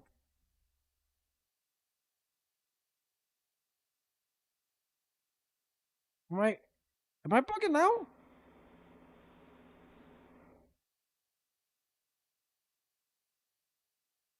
I remember it was top 20. They were showing the top. Yeah, I remember the top 20 games. Now they're back to top 10?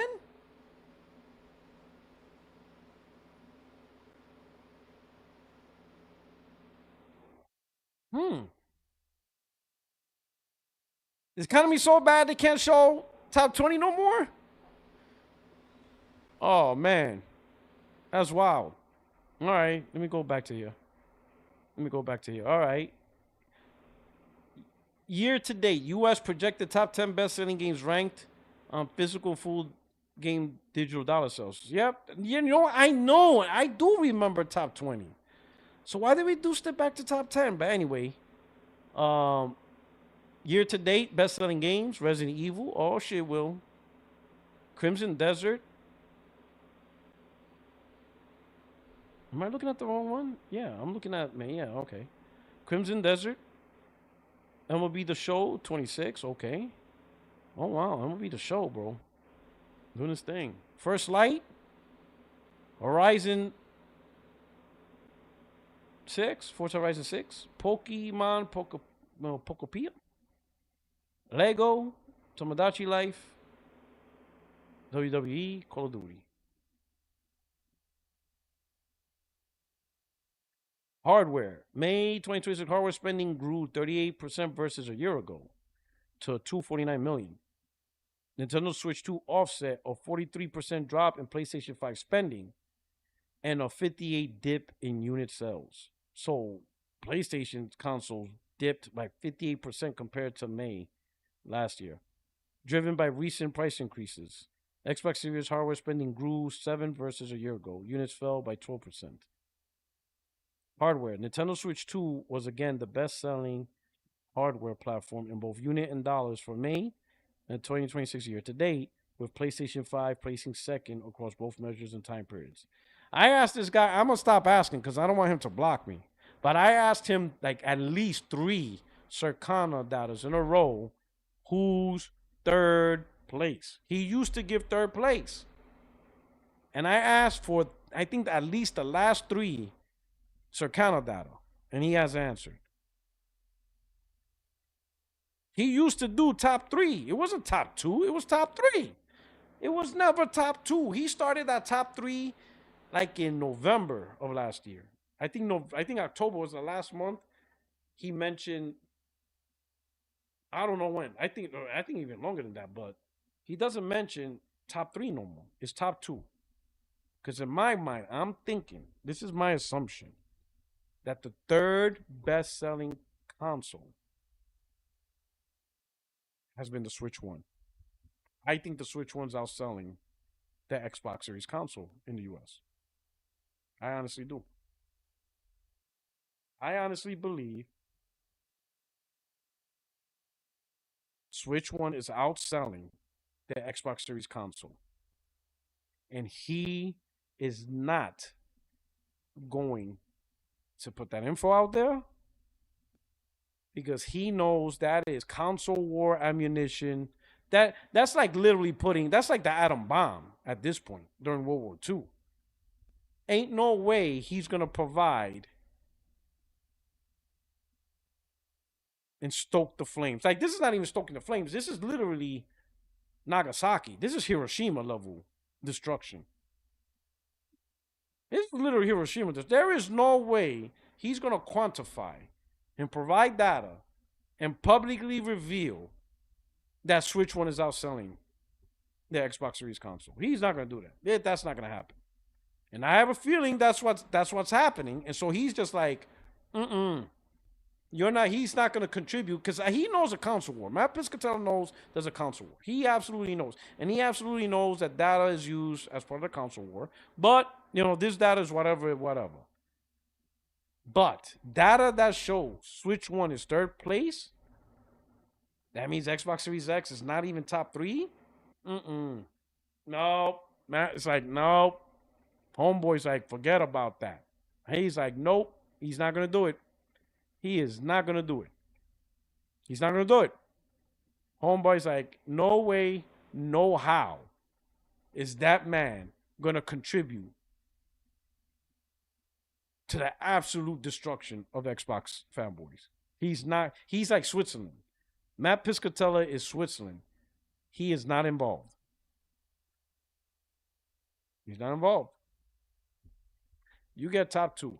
You can make all the assumptions you want on the third best, but he's not going to confirm or deny. But I don't think Xbox Series platforms have been getting third place. I don't think so. God forbid that next Playground shit keeps getting third place. Oh, that will be even worse. Because at least Nintendo Switch is Nintendo. Then like, okay. I mean, even though that's bad, that the Switch is smoking Series X. But the next Playground, oh my God, bro. Like, yo, Xbox fanboys, just shut up, bro. Oh, come on, man. Just tell us who's third place, man. If it's that next Playground that's been beating Xbox, yo. I can't even. Oh my God. Ain't no way. And for those of you that don't understand, because I think some of you are in the, outside of America, the reason why you're seeing in the chat people are mentioning the next Playground is because it actually won.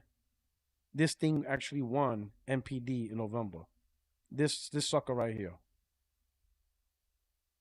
This thing beat the Xbox platform. This took third place in the biggest shopping month. This thing right here. Let me show y'all. This thing right here. Look at this. Will you look at this? Can you look at this? That thing right there. I'm not lying. I don't make up lies like this. This was the third best-selling gaming device in America's biggest shopping year for gaming. The next Playground. This thing was the third best selling gaming device of November Series console.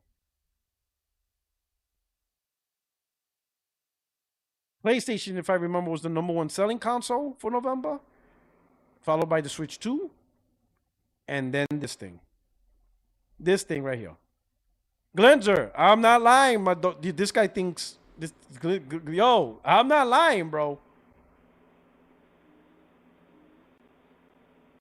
I'm not lying. Nobody heard of this until Circana came out and said this was the third best-selling device.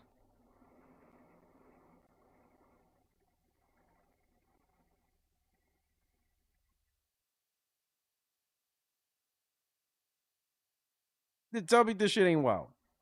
Now, if this thing has been the thing that's been being Xbox month after month after month, it's called the Next Playground. NEX Playground. If this thing has been beating Xbox month after month after month for third place, oh my God, bro. And Matt Piscatella don't want to tell us?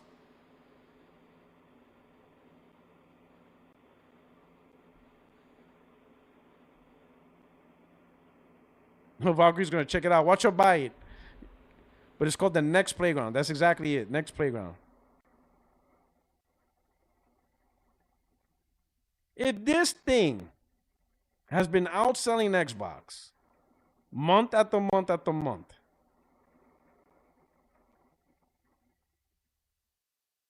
bro, now I could absolutely see. You know what? Good point.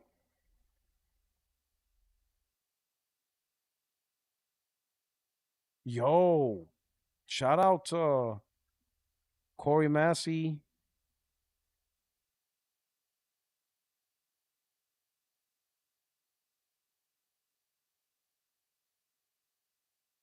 I'm going in and out. Is everything messing up for me? Furious Legacy says I'm going in and out. I hope my connection's not messing up.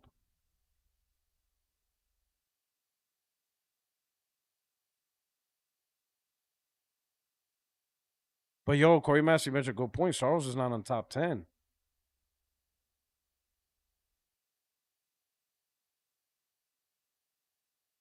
This is why I would like to see the top 20s to have an idea. Oh, shit. Hero Down Under. He said pause. Yeah, man. Damn, Charles is not top 10. You know why? When did Charles come out? It came out in April. But late April. So you got a little bit of sales in April. I don't know, man. Yeah. Yeah. So I can't tell you. Yeah, you're right. April 30th was the official release date, yeah. I don't know why they even did. Well, April's the last day in the quarter. No, wait a minute. Their quarter is March. So, nah. I don't know why they just didn't launch it May 1st. I don't know. But hold on. Let me see something. Let me go back to this. When does the period covered? So, no, wait a minute. The reporting period is... No, let me see. The reporting period for the month. Oh, the reporting period is May 3rd through May 30th. So, the Sales of Sorrows on April 30th, May 1st, and 2nd aren't included.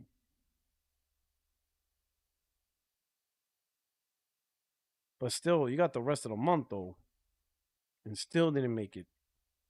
At least top 10. All right, let's see. But this right here, PlayStation, 58% dip. I mean, what do you expect? That this is when the price hike, you know? And, and Xbox going to get hammered after August 1st. After August 1st, Xbox going to get crushed because that's when the price hike for Xbox takes in effect, August 1st. And then September 1st, the price hike for Nintendo Switch takes into effect. So October in general, across the board, is going to be interesting. Because by that point, Switch and Xbox price hikes are all up in there. How's it going to impact the console sales? Sony will be straight up dumb if they push another price hike this year. Like, you already pushed a price hike in April, leave it at that. Let's see.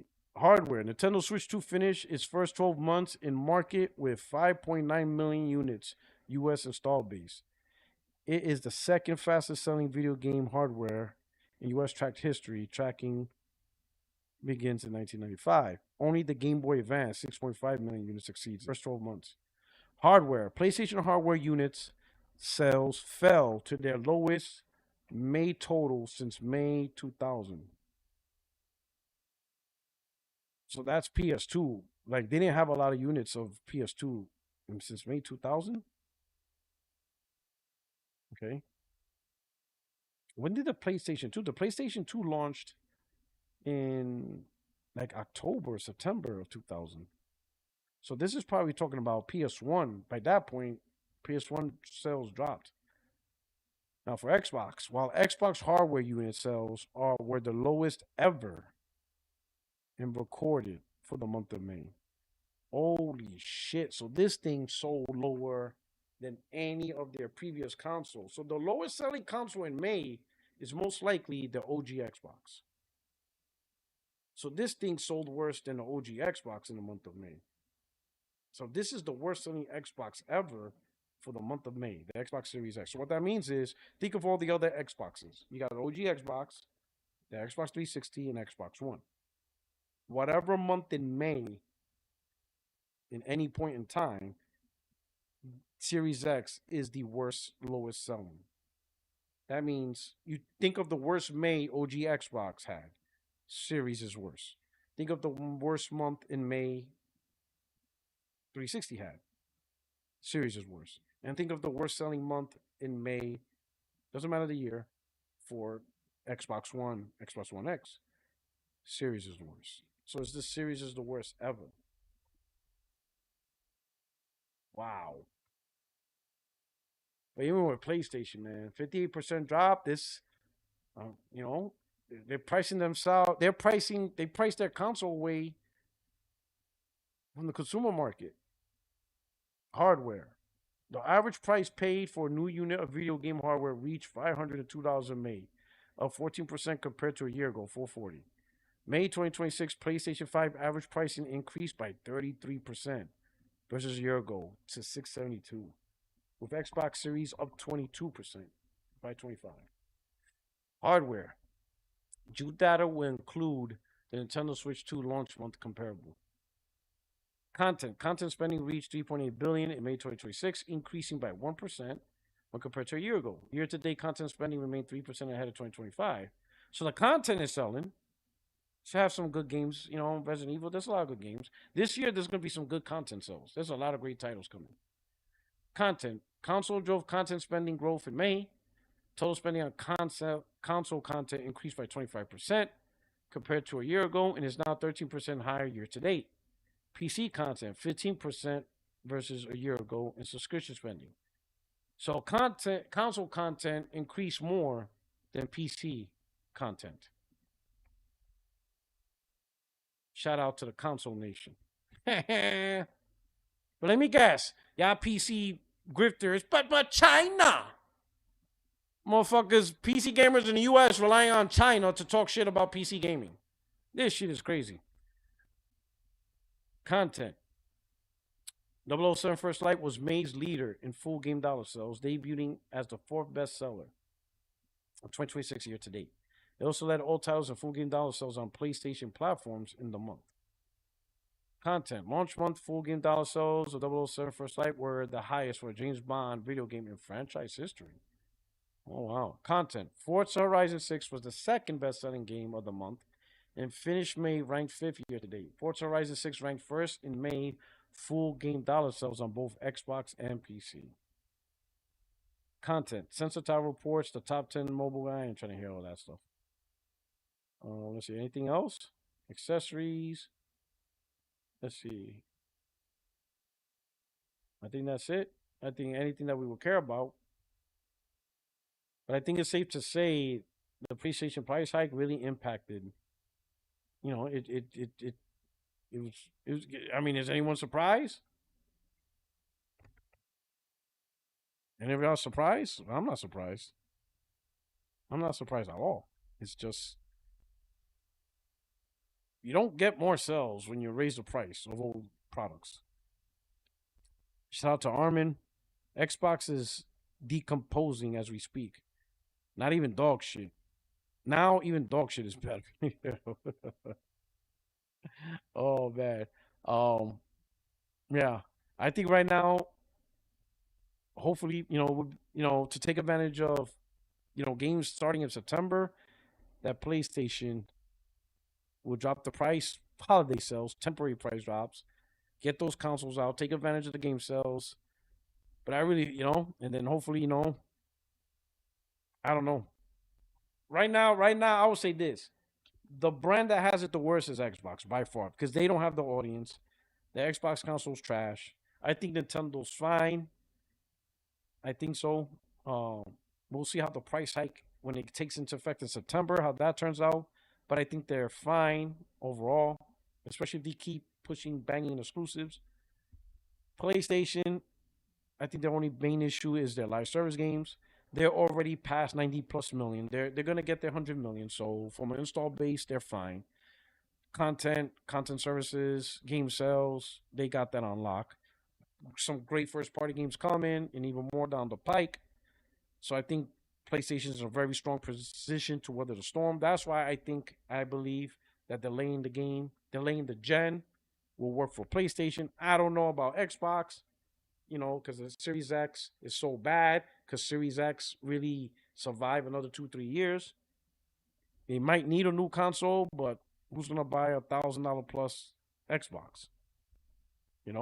So I think PlayStation's fine. I think Nintendo's fine. I think the one who's really in a really, really crappy position is Xbox.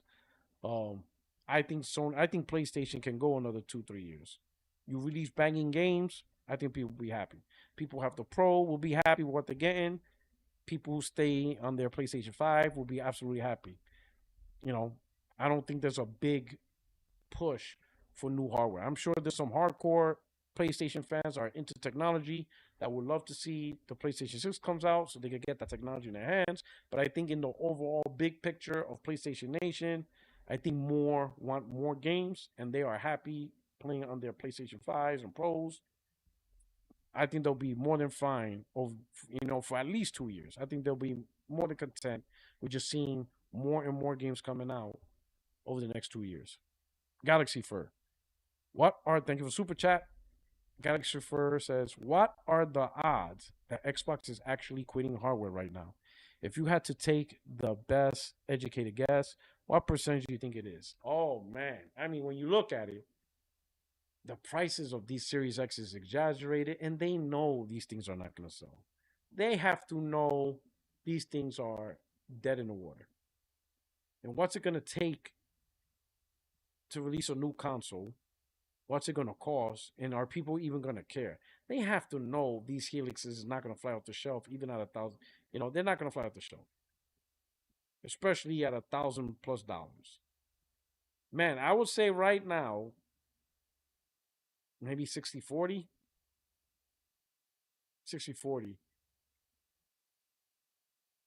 Right? If they can't really figure out a good strategy on hardware, I would say 60-40.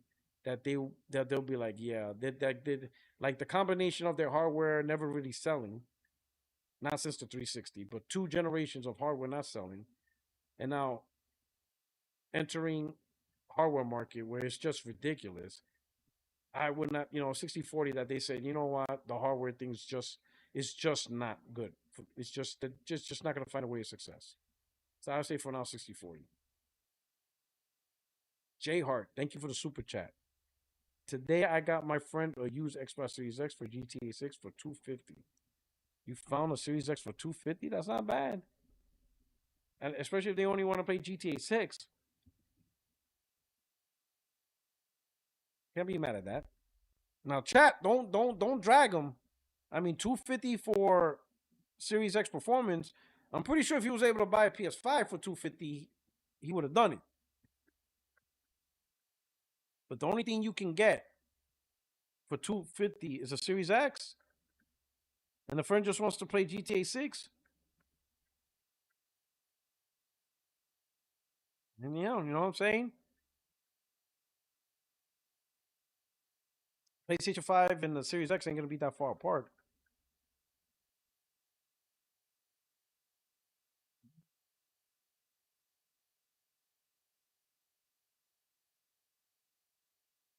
Will says he tried to sell it. They said, I got offer $100 to keep mine. They're like, listen, we're gonna give you $100. Don't try to sell this bullshit. That's messed up.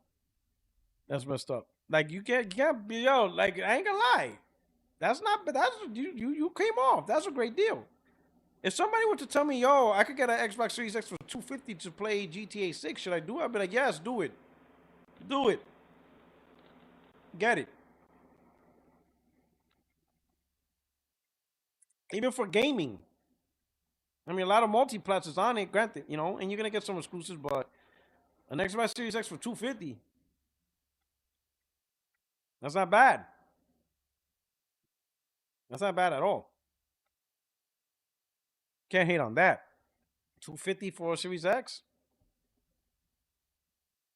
He said price condition is so bad. This shit's so expensive that Series X at $250 looks like a great deal.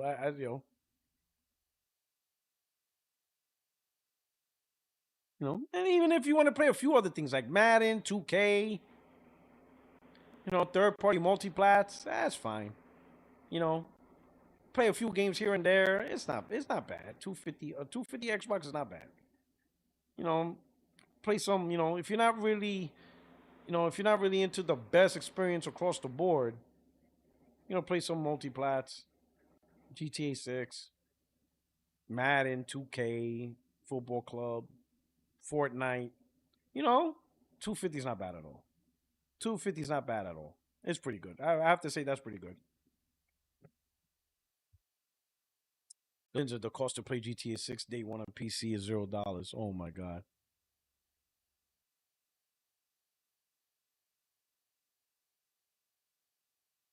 Oh shit, Valkyrie says I'll buy your PS5 for $100. Oh snap. But hey, good shit, J-Hart. And then you gifted it for a friend. That's dope. That's good shit. Don't let. And I'm surprised the chat's not clowning you. I thought they were gonna drag you. I mean, you really can't argue. $250 for a Series X. That's really not bad. That's really good shit. I don't think you can even find a used PS5 for $250. Them shits is like $500. Them shits is like $500, $450, right? So that's good shit, J-Hart. That's good shit that you hooked up your friend. Can't clown. Yeah, you can't clown $250. You can't clown that. That's actually a good price. Now, I don't know how Sean K will feel about that. But I'm telling you, that's a good price. $250. This is generally a good console. Multiplats, GTA 6, $250. Shit. The way things are going, shit. That's great. But anyway, man. All right, we're gonna wrap this up. Good time, 11 o'clock. You know what I'm saying? I'm not trying to hear. You know what I'm saying? We're gonna wrap this up real quick. Time to go. Last time, I need to wake up early tomorrow. I'm gonna go to a water park with my family early in the morning, so it's already 11 o'clock here. We're gonna do this, right? But I want to say, hey, shout out to everybody. While you're here, if you haven't already, please hit the like button. I truly appreciate you guys rocking out with me, right? It was a great Friday night. Good stuff. Love you guys. I hope you guys enjoy the weekend. And I will see you back Tuesday, 8:30 p.m. with the crew. So we could do our thing and talk more gaming with the crew. And we'll see, what craziness will happen by then. But until then, your only friend these YouTube streets, Puertorock77. You guys have a good night. Take care. Enjoy your weekend. And I will see you guys Tuesday. All right? You guys take care. Peace. Where you at? Oh, here we go. Peace.